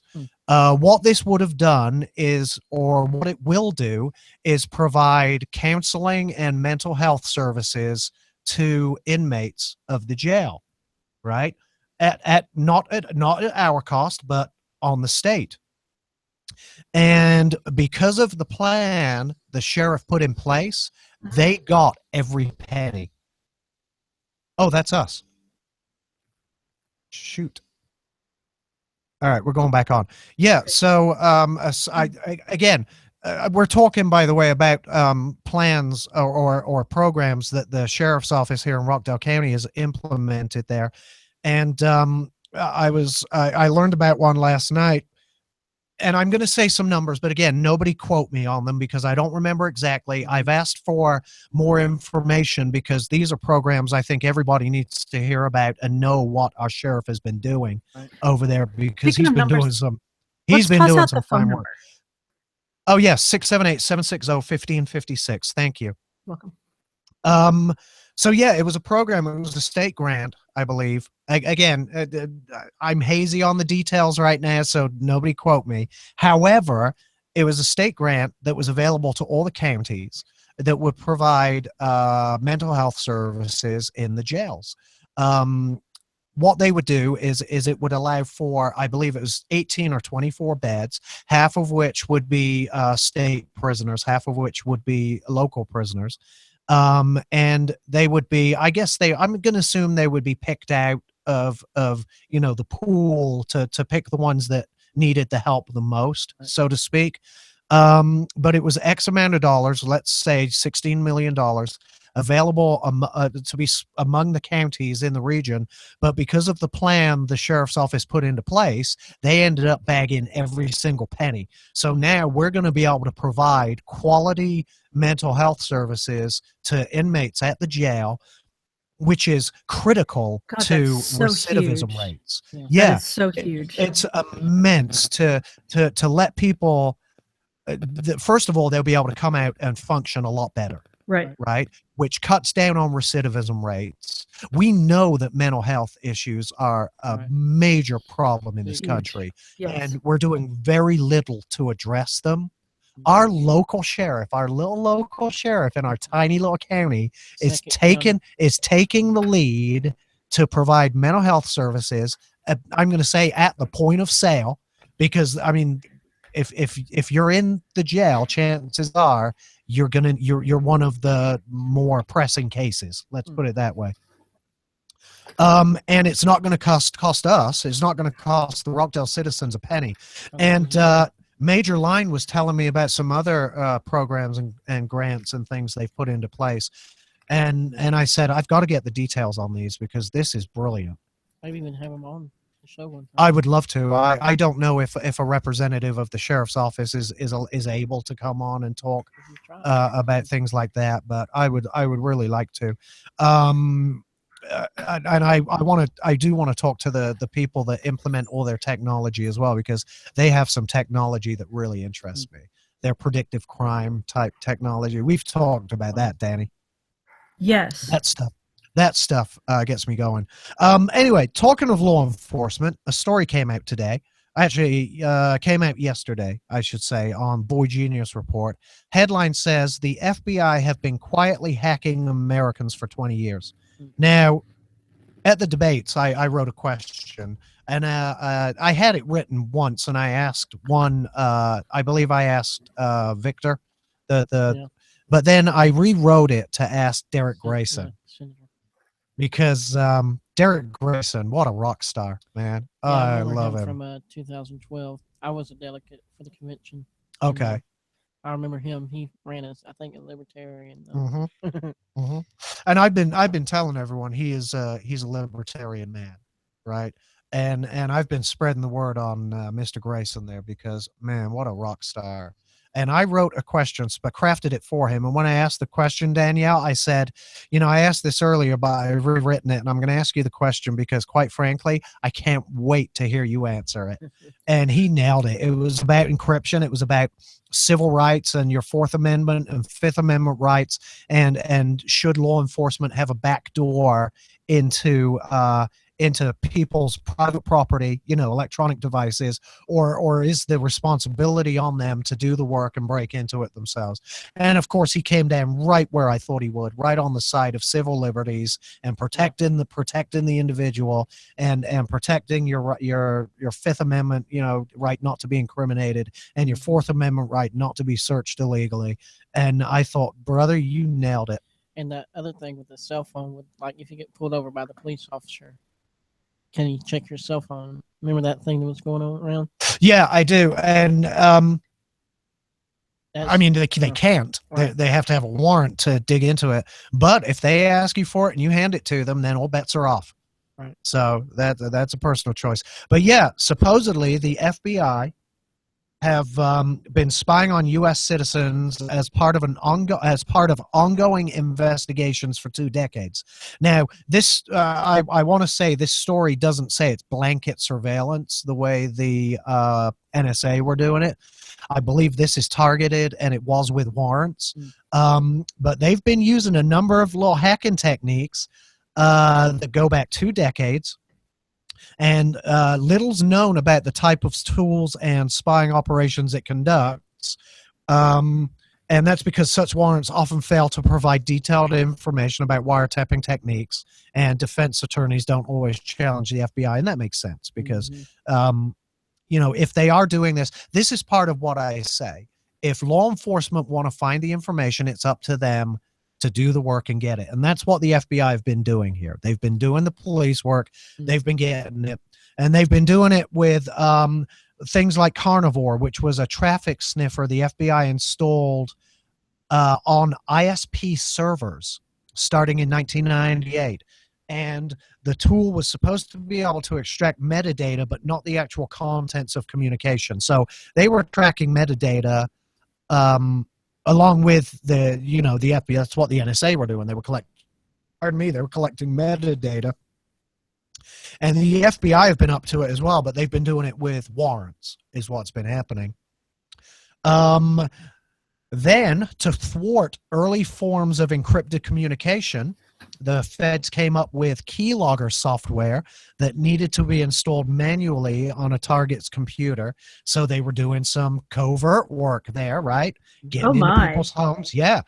Getting into people's homes, installing keyloggers, and a little bit of black bag stuff. I'm all for it. If you have the warrant to do it, get it done. The tool was used for the first time in 1999 on mob boss Nicodemo Salvatore Scarfo Jr.'s computer, and it was a means to capture his PGP encryption key. Remember we talked about PGP, the program, pretty good privacy. That's how they got his encryption key. Little black bag operation, sneaking into either his home or office or whatever, installing a keylogger and doing it the right way. And I'm all about law enforcement doing that kind of stuff. This blanket surveillance nonsense, absolutely no. But this kind of stuff, hell yeah, go for it.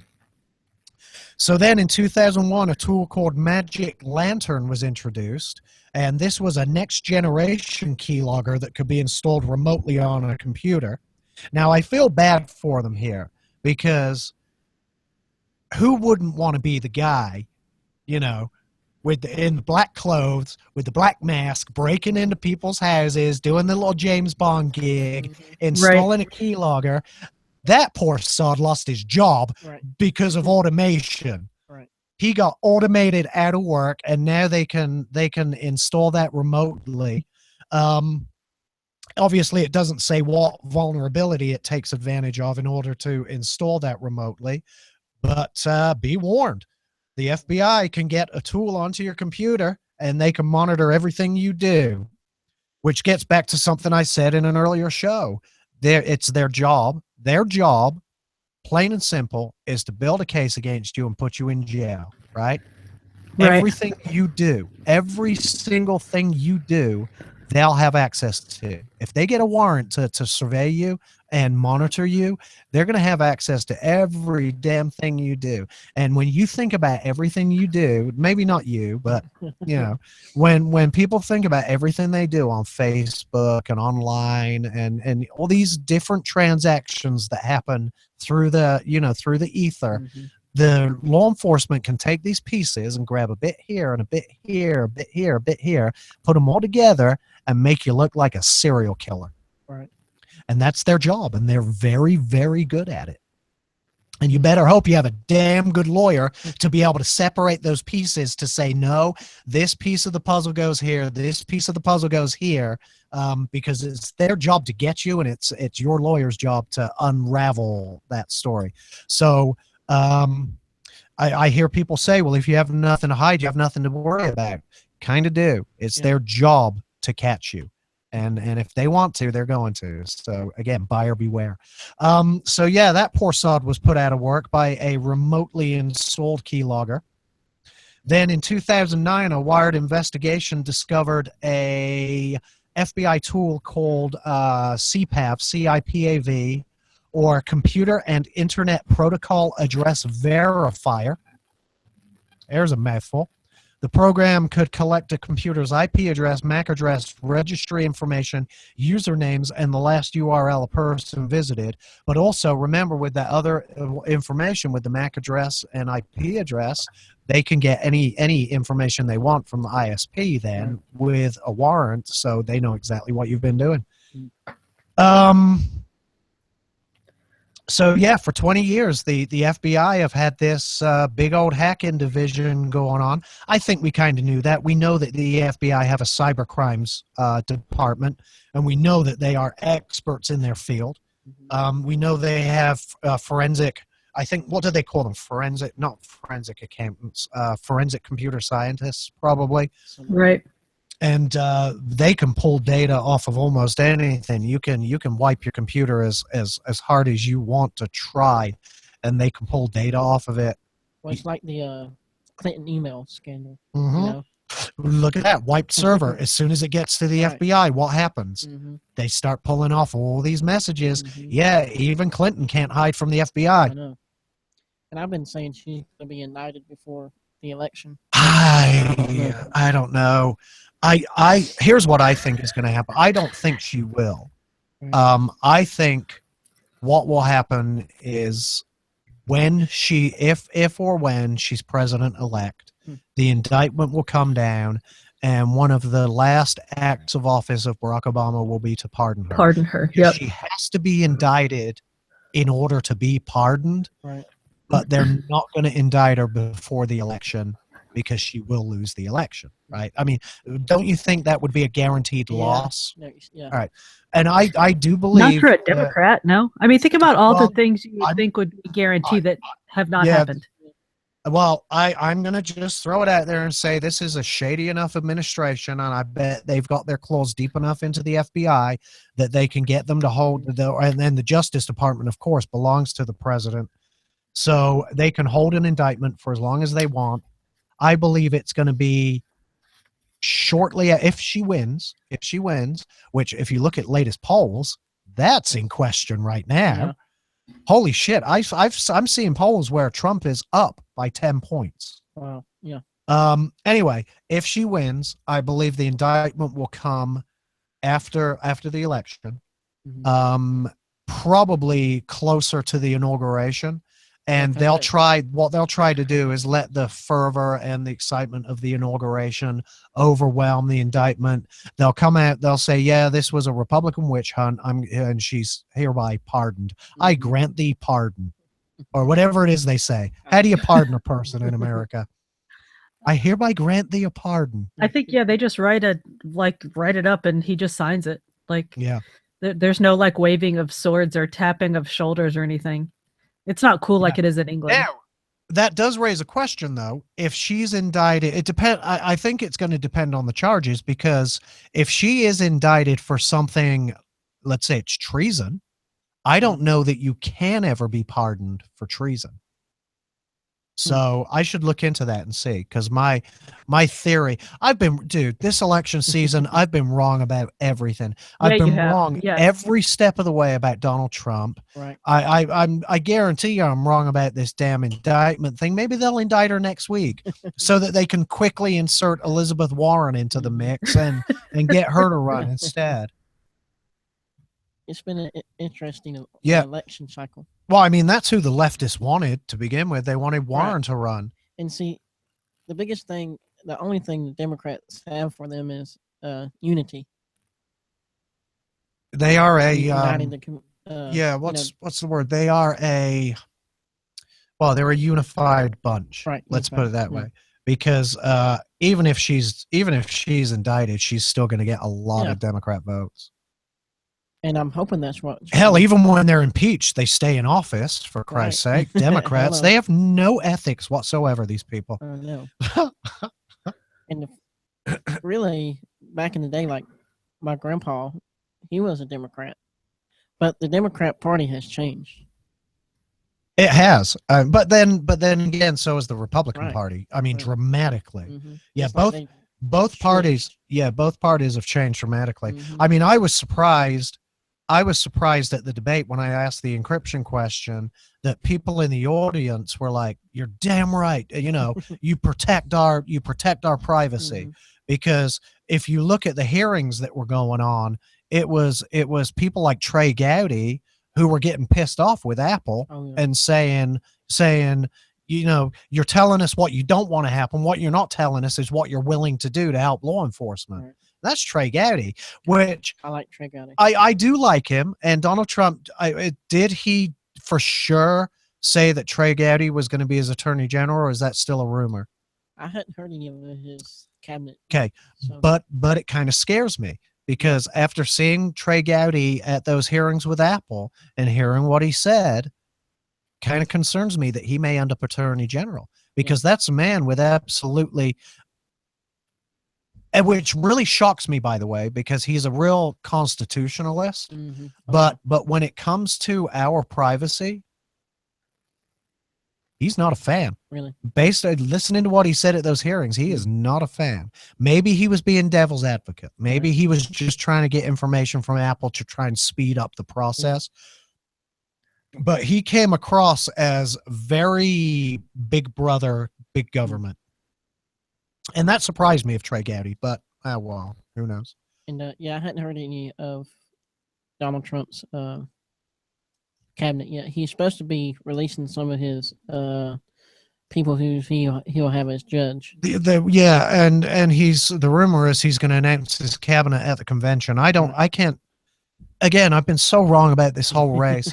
I think it's a bad idea to announce your cabinet before the real election even gets underway. Kind of like what Ted Cruz did with his. Yeah. But I was for Ted Cruz, but Yeah, I mean, that was a Hail Mary for Ted Cruz. Now he's running for Senate again. Oh, so he's back in his Senate race? Uh-huh. Okay. He redid it so he can run again. All right. Well, we're on a break. When we get back, I don't know, some more stuff. We'll be back in a few minutes. Danielle, have a story ready when we get back. I've got pages of stories. You just won't stop talking. Oh, sorry. You know, it's your job to jump in and shut me up, woman. All right, I we'll be know. back. Sorry. My friends at Google say that, hang on, I've got too many screens open. The president shall have power to grant reprieves and pardons for offenses against the United States, except in the cases of impeachment. In cases of impeachment. Okay, so treason is a pardonable offense. According to, I believe the Constitution does not limit the president's power to impeach to pardon, other than in cases of impeachment. So like, a dude can't be impeached and then either pardon himself or be pardoned by the next guy. Gotcha. Yep. So she could be indicted with treason. He could summarily, you are hereby pardoned. I pardon thee, or whatever the hell it says. Yeah. Like a Thanksgiving turkey. That's right. And she has those turkey jowls going on. Yep. So that would be quite appropriate. Hillary with her little flabby turkey, her little saggy So jowls, wrong. Yeah, getting a little so turkey wrong. pardon. Gobble, So gobble, wrong. gobble.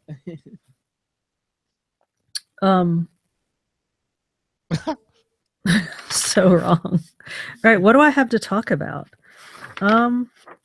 Twitter. It's a show. All right, we'll come back. There'll be do what, mate? How long is the show? We got one segment left. We'll be done at like 9:30. Is that good? Twitter starting to test live links to Periscope. Do you know about that? Yeah, I've been using them. Well, I was thinking about talking about it to our listeners. Yeah, that's cool. But you said, am I familiar with it? Yeah, I said, if it's what I about believe the it is, story. yeah, I've been using it. Yeah, so that we can interact is what I was getting at. And then that Twitter won't count links and photos in their 140 character limit. You know about Yes, that? I'm interested in that too.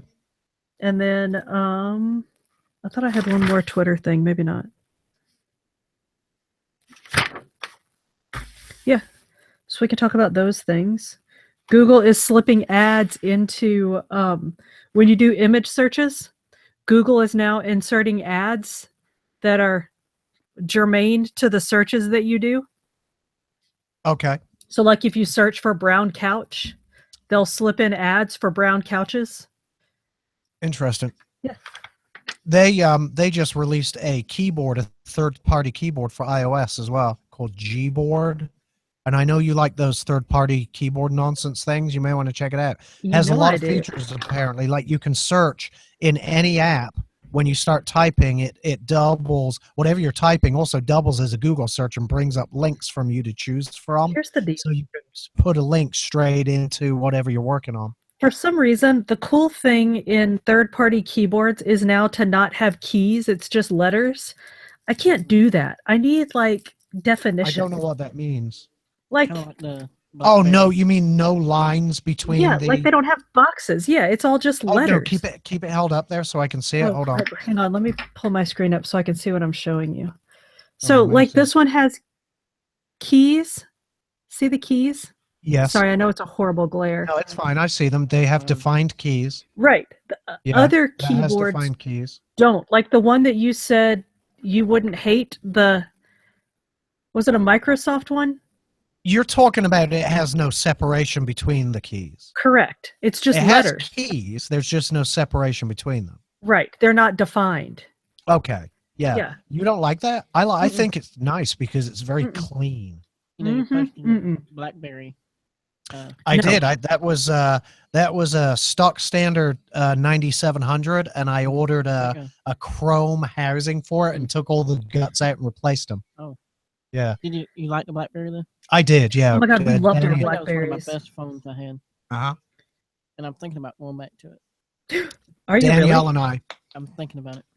Danielle and I had a lot of Blackberries. Yeah, we did. But I don't know if I like the new version. Is it like that? It's just Android now. Is it? Yeah, it's an Android phone. It has certain BlackBerry features in it. Gboard has keys. At least it does? looks like it does. In the picture, Define it looks key? like it does. Okay. Well, that's good, right? For you, I guess. And the We'll see. BlackBerry You know, I'm gonna try it. has a very good picture taker, in my opinion. A camera? Yeah, very good Okay. camera. I don't know about the new ones. Right. I have Um, I love the camera on my iPhone. Yeah. I think it's fantastic. It does a great job. Like all those videos and everything I've been putting on Yeah. Facebook of the sheriff, Mhm. every bit of that I do on my phone. Don't use a computer or anything. I Just gotta- do all the editing and all that nonsense. This one's becoming slow. This is the LG Volt 2.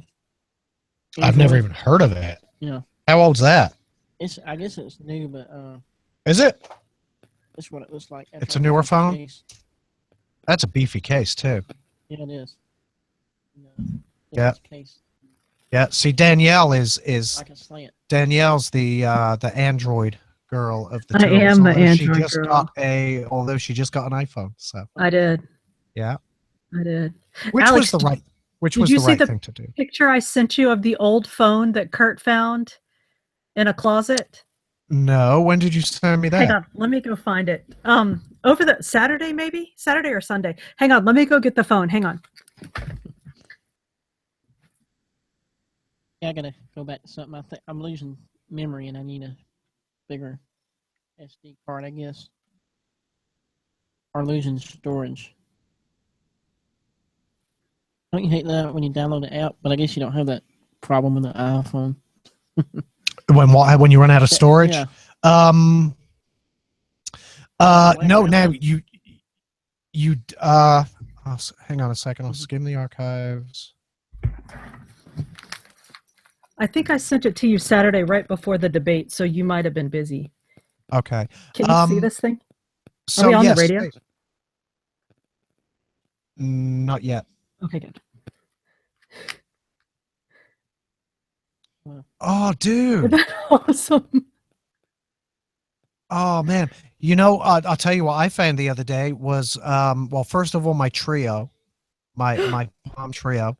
And I found I opened up my box of all my Blackberries. They're all there, all neat and tidy. Yeah. And I found my two T-Mobile. I found my T-Mobile MDA and my two T-Mobile.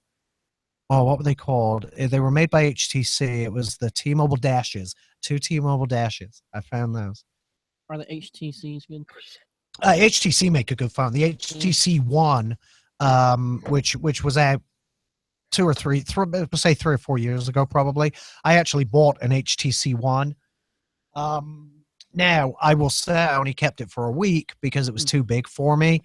Now I'm on a phone that's the same size as that was. But yeah, HTC make a great phone. My IT guy at work, our cable jiggler, that's all he uses are HTC phones. I was wondering if they were. I still say get an iPhone. When we get back, so CJ was just asking about space. He just tried to install an app and ran out of some space. What's taking up all the space on your phone, though? Probably the Pictures and videos. Solution.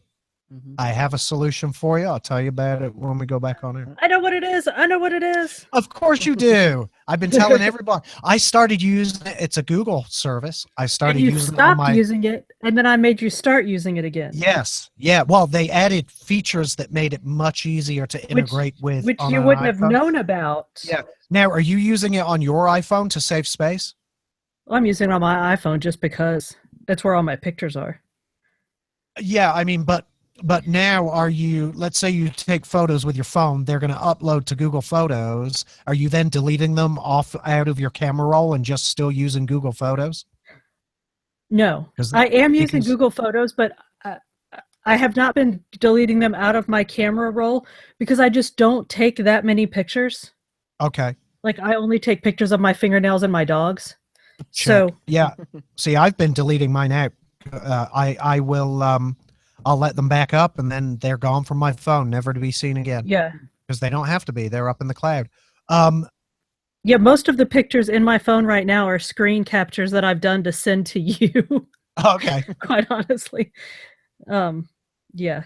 So, I mean, it's not an issue, but I mean, obviously I know that I could if I needed to. That's funny. In a But sad way, that's I have funny. hundreds of videos because Right. and they're not long. They're not Right. all big, right? Because I'll go out on an event with the sheriff, for example, and I'll just take a 5-second clip Mhm. and then a 5-second clip here and a 5-second clip there. Before you know it, you're up to like 5 gigabytes of storage Right. space. And You I know like what? big videos too. There I'll- you go. We'll talk about we'll go back on air and we'll talk about it because people need to know. I'm We're wondering. making you wait. You're not going to want to be friends with us because we're kind of assholes. Might have a new co-host. Yeah.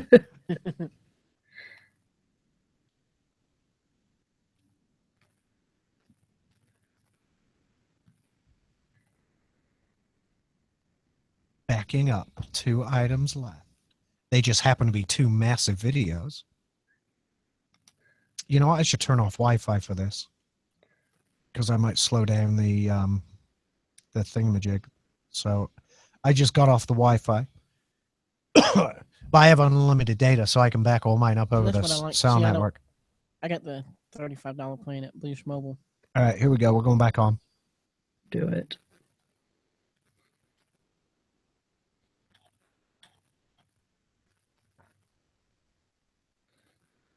I bet you thought I'd forgotten about you. I didn't. I let you hear some Danger Zone. Just because it's fun. So during the break, we're talking about phones. CJ over here is a hemorrhoid user. That's He's- Alex's he's- affectionate term for Android, BTW.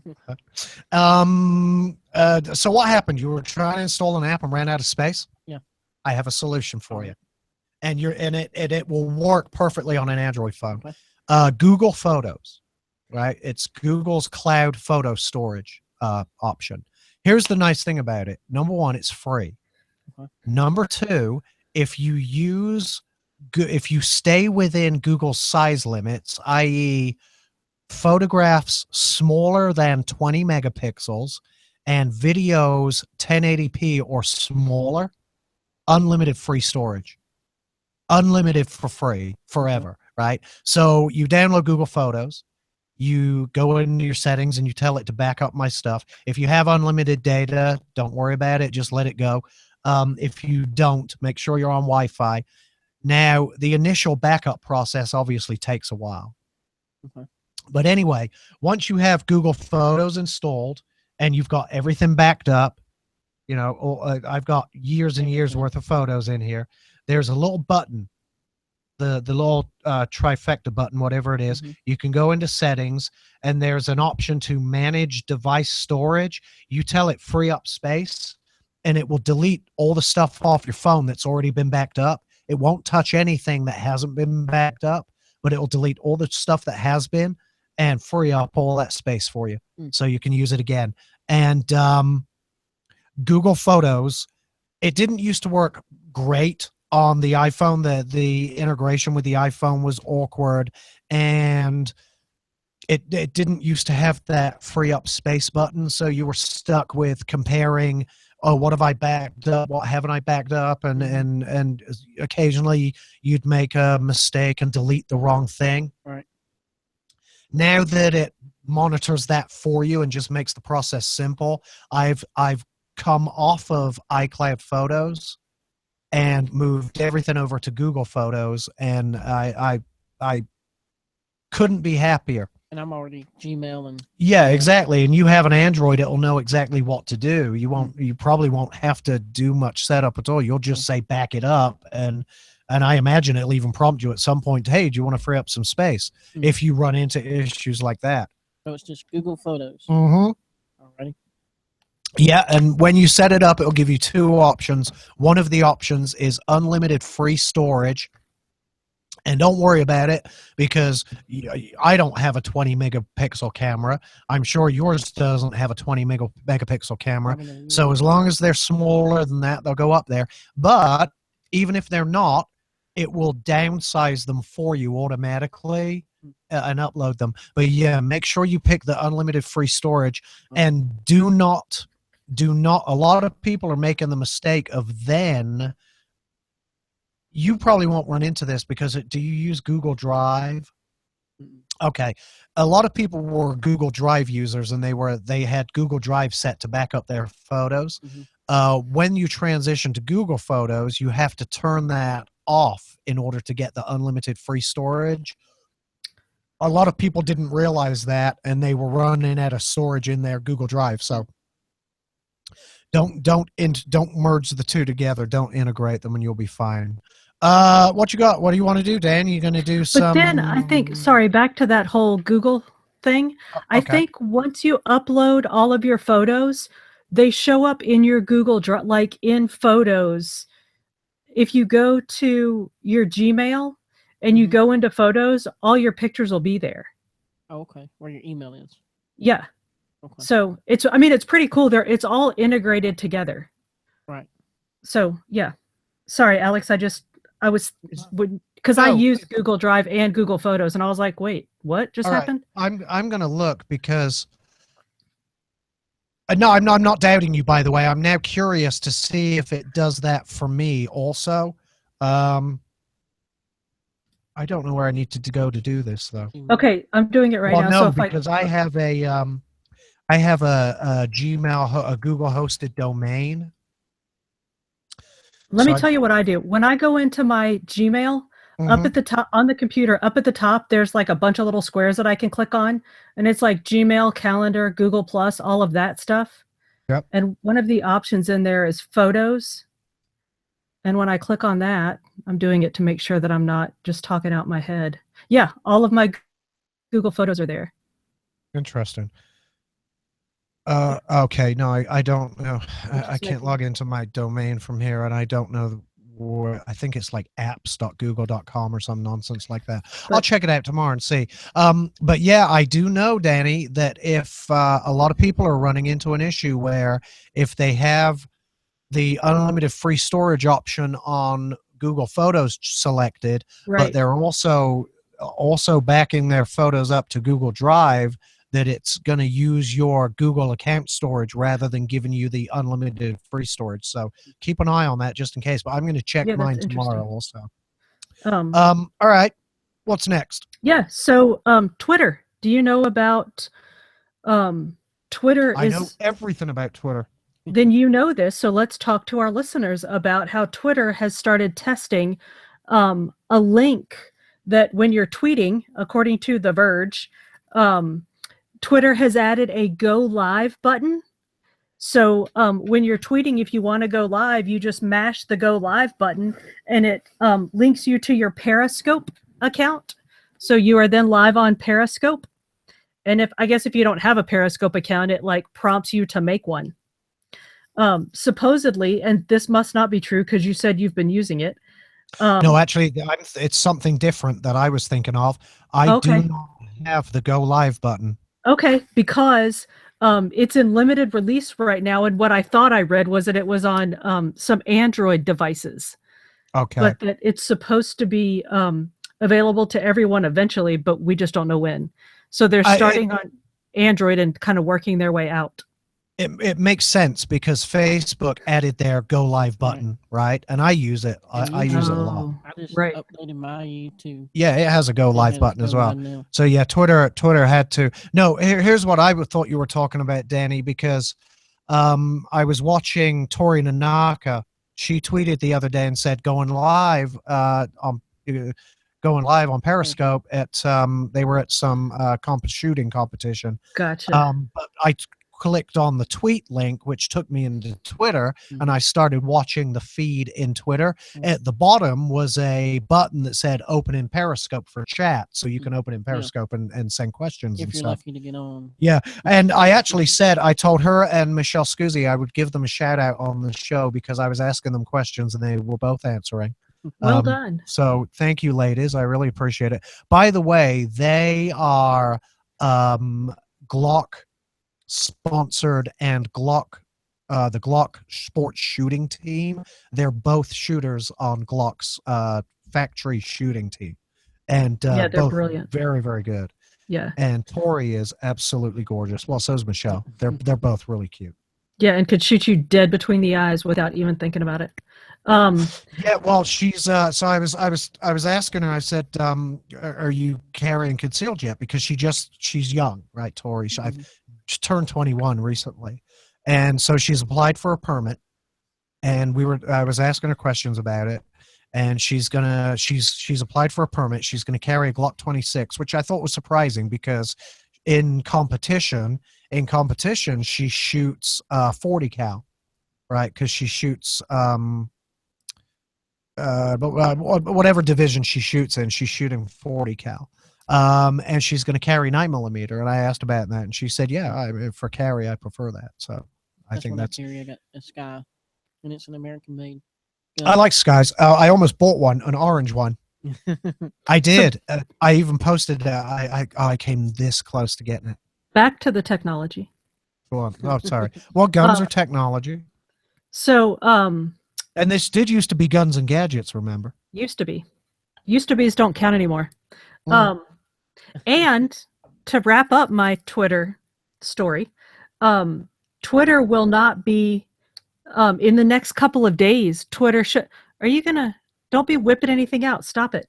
I was showing CJ what I carry. Okay. we are expecting an update, a Twitter update that will Twitter will cease to count links and photos, and I think like links to other Twitters people will no longer count in your 140 count limit. Yes, I like this because I get bitten in the butt by it all the time. Mhm. So I'll craft one of the it's a Twitter challenge to Mhm. craft your tweets to be 140 characters That's dead why I on. like Facebook. Is if I can see that when I'm done typing, if I see that 0, it's like a mini internal celebration, right? Yeah, it's personal Um, victory.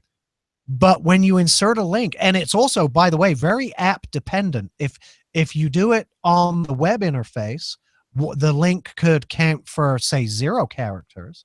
But if I do it inside of an app like Tweetbot, it could count for 80 characters. Mm. And you never know. It's hit or miss. You never know when you're sharing something what it's gonna the penalty you're gonna pay in characters, right?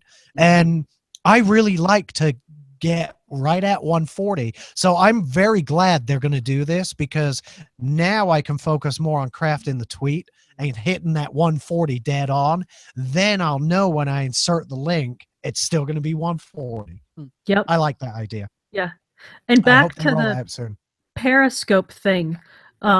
Twitter, of course, acquired Periscope last year. So them integrating, I mean, it's a little surprising, I think, that they're not more smoothly Wait a integrated second. yet. Well, it has to have been way before last year, because when Periscope launched, it launched as a Twitter property. I don't know. Because it Verge was- said that they acquired them in 2015. Interesting, because when I set up my Periscope account, it was all linked to Twitter. Well, yeah, but I thought they just bought them last year. Like they actually, I don't know. They were, yeah, it's possible they were 2 separate entities Yep. that just worked together. I didn't know that. I thought it had always been a Twitter property. Oh well, my bad. Yeah. All right. Yeah, I love a bit of Twitter. So that's right. that. All right. Well, what's next? And you you said? like putting yourself live on the internet. So those two things will go nicely together. Mm-hmm. Yep. You should start doing some of your videos on Periscope. I don't know. You want to I've talk done- about? I've done a couple, but I don't have enough people follow me on Periscope. Follow you. Oh, if you did more on Periscope, more people would follow you, I think. Yeah, You the can't problem put with Periscope is they're not available after the fact. Oh, you can save it to your camera roll and You then can post save it. it to YouTube. Yeah. as well. Okay. And there are apps that specifically do that, but yeah, then that's multiple pieces. Mhm. People have to follow you on the other app. Yes. Yeah, Yeah. I I concur. want a go live on Twitter, and then I'll just hopefully, if they do a go live on Twitter, they also give you the button to also share, to post it to Facebook when Right. it's done, Right. so that it automates the process rather than because you can set it up. There's one way of setting it up right now. Everything you tweet goes to Facebook, or it's either on or off. It's binary. Wait, you know they got Hot Suit. They have what? Hot Suit, I think that's what it's called. What's that? Where you link your Twitter. Oh, and Hootsuite. Facebook. Hootsuite. Hootsuite, I said it. yeah. I'm sorry. Yeah. Yeah, and I've tried Hootsuite, and it's very, very unreliable. Yeah. Like I had scheduled posts set up for the Yeah, I show, was wondering about that. and they never went. They never went. Yeah, never went. So I just gave up on it. There's a second service I was going to look at, and I just never got around to it. I figure people are going to listen or they're not going to listen. Yeah. Although I should let Danielle, I should try to set it up to where Danielle's an admin on the Tech Talk page so she can post as well. Because she Yeah. would remember to post a promo. And I always forget. I I actually forget to have a post. service that I use that posts like for my Facebook parties. So anyway. What is that? Do you know? Do you recall the name of it? Yeah, the it's service? Cinch Share. CINCHSHARE. It's a website, cinchshare.com.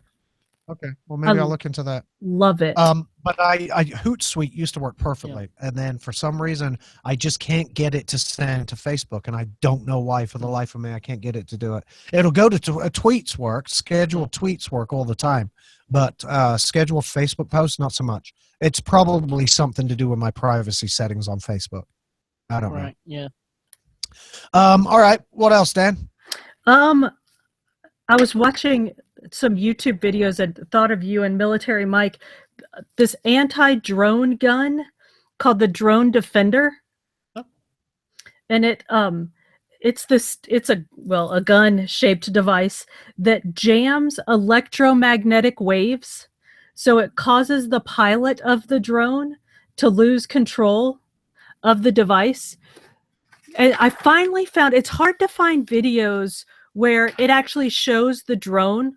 Like a lot of them will show the dude with the gun, but not what happens to the actual drone. So I kind of thought it was horseshit at first, but I mean, it still might be. But one video I saw, the guy actually with the gun takes control of the drone and like lowers it to the ground. Okay. So, you know, he's not just shooting some guy's drone down out of the sky. And supposedly the Department of Homeland Security and the Department of Defense already have about 100 of these things. They're not available commercially yet.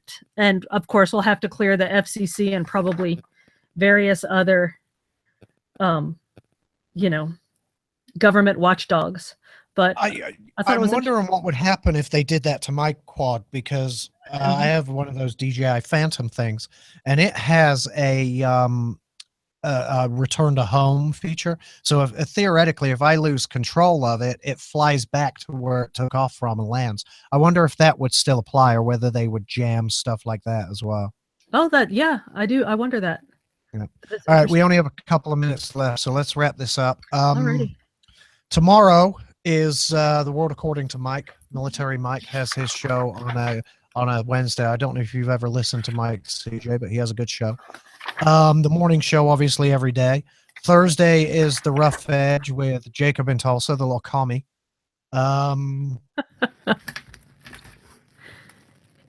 He is a bit of an anarchist. Studio phone. Mondays. Latest Talk has taken a hiatus until some point in time. I do not remember what that point in time is. It's something to do with school. So, I don't know. It should be out in a couple of weeks. I think it might be out now, and that's why they're taking the hiatus, because of kids and commitments and stuff like that. So I'm not sure. But anyway, I do believe that Latest Talk is taking a break for a month or so, probably. But I'll be on. Mike will be on. Scotty and the Morning Fun Crew people will be on. Danielle, of course, will be here. CJ, you're welcome back anytime. All right. Thank you. All right. Where can people find you if they want to interact with you socially on the medias? You can find me on Facebook. That's my main number one social media is CJ Lester at 88. Okay. Look for CJ on the Facebook. And of course, Danielle, Tech Danielle on Facebook, Tech Danielle on Twitter, me, Xander Mac on Facebook, Xander Mac on Twitter, and Xander Mac spelled differently on Instagram, because that prick still won't sell me the proper name. We should give people a prize if they can find you on Instagram. Like what? I don't know. A free photo? A nice Instagram pic? Yeah, like they can show up somewhere and have get Instagrammed with you if they find you on Instagram. Okay. Here's a clue. It's missing a vowel. Well, it's Xander Mac. It's Xander Mac, and it's missing one, possibly two vowels. I'm not sure. I can't remember. Oh, by the way, Danielle, yes. Apple also released a software update for the Apple Watch yesterday, which I haven't applied yet. But in order to find that, you have to open the Apple Watch app on your phone. Okay. You know, I went to the app last night to look for that, and I think I got distracted. So thank you.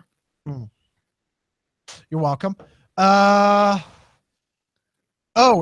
quick bit of news before we go. City of Decatur is proposing to ban vaping in public parks. My buddy Smitty, Steven, has taken up the fight for us. Yes. Yeah, he's interacting right now with the mayor and the board of commissioners over there. I'm going to try to get involved in that. And, the problem is it's a very disingenuous description of ban in public parks. It bans it even walking down the sidewalk. You can't vape. Only place I would think will be kind of inappropriate would be church. I agree. I happen to agree. I also don't vape in restaurants. I try not to. I want to vape in bars. I will always vape in Right. bars. I don't give a shit if you ban it. I'm vaping. You'll have to come fucking arrest me. Simple as that. I'm gonna vape in a bar. It's safe to vape, and I like a beer, and I like them together. And I compare a flavor of vape with a beer. Just What? like Wine. sick. You compare a flavor of vape with a, what does that even mean? A pairing a flavor to a beer, like you would pair wine with a Pair. cheese. I'm sorry. I thought you said you compare them. Oh no. Compare. I'm Got not it. making a comparison. I'm Got making a pairing. Pairing. Gotcha. Yep. All right, so that's it for us. Thanks, CJ. I appreciate it. Thanks for coming in. Yes, Danny? CJ, thank you. It was fun to have you. Danny, thank you very much for coming in. You betcha, Courtney no. Dillard, thank you for being an excellent interview, by the way. Again, I could listen to that guy talk for hours. I've enjoyed tonight. I was actually a little bit tired and dragging before I came in, but I think this turned into a decent show. We have Hey, we cuss a lot less when we have company. Did you notice that? I did notice that. I don't think we've dropped a Yeah. single F-bomb all night. Yep. You haven't called anybody a twat or a cunt or nothing. I know, right? I've been very good. I've been quite well behaved have. tonight. Yep. You have. All right, bitches. See you next week. Out. You even talked about Ferguson and didn't say cunt or twat or anything. I was going to say something about Ferguson, but I didn't. All right, I'm going to sign off the YouTube. Everybody wave at the camera. Say good Bye, night. YouTubes. Good night, camera. Thanks for watching. Like, thumbs up, share if you want to. I don't really care. This, Well, it would be nice. we do Let's put it care. that We way. appreciate it. Yeah, we do appreciate it for sure. Stop being so British. Well, I don't want to make them obligated to do something. You don't have to like it. You don't have to share it, but it would be nice. Oh, Anyway, sweet baby thank you. Jesus.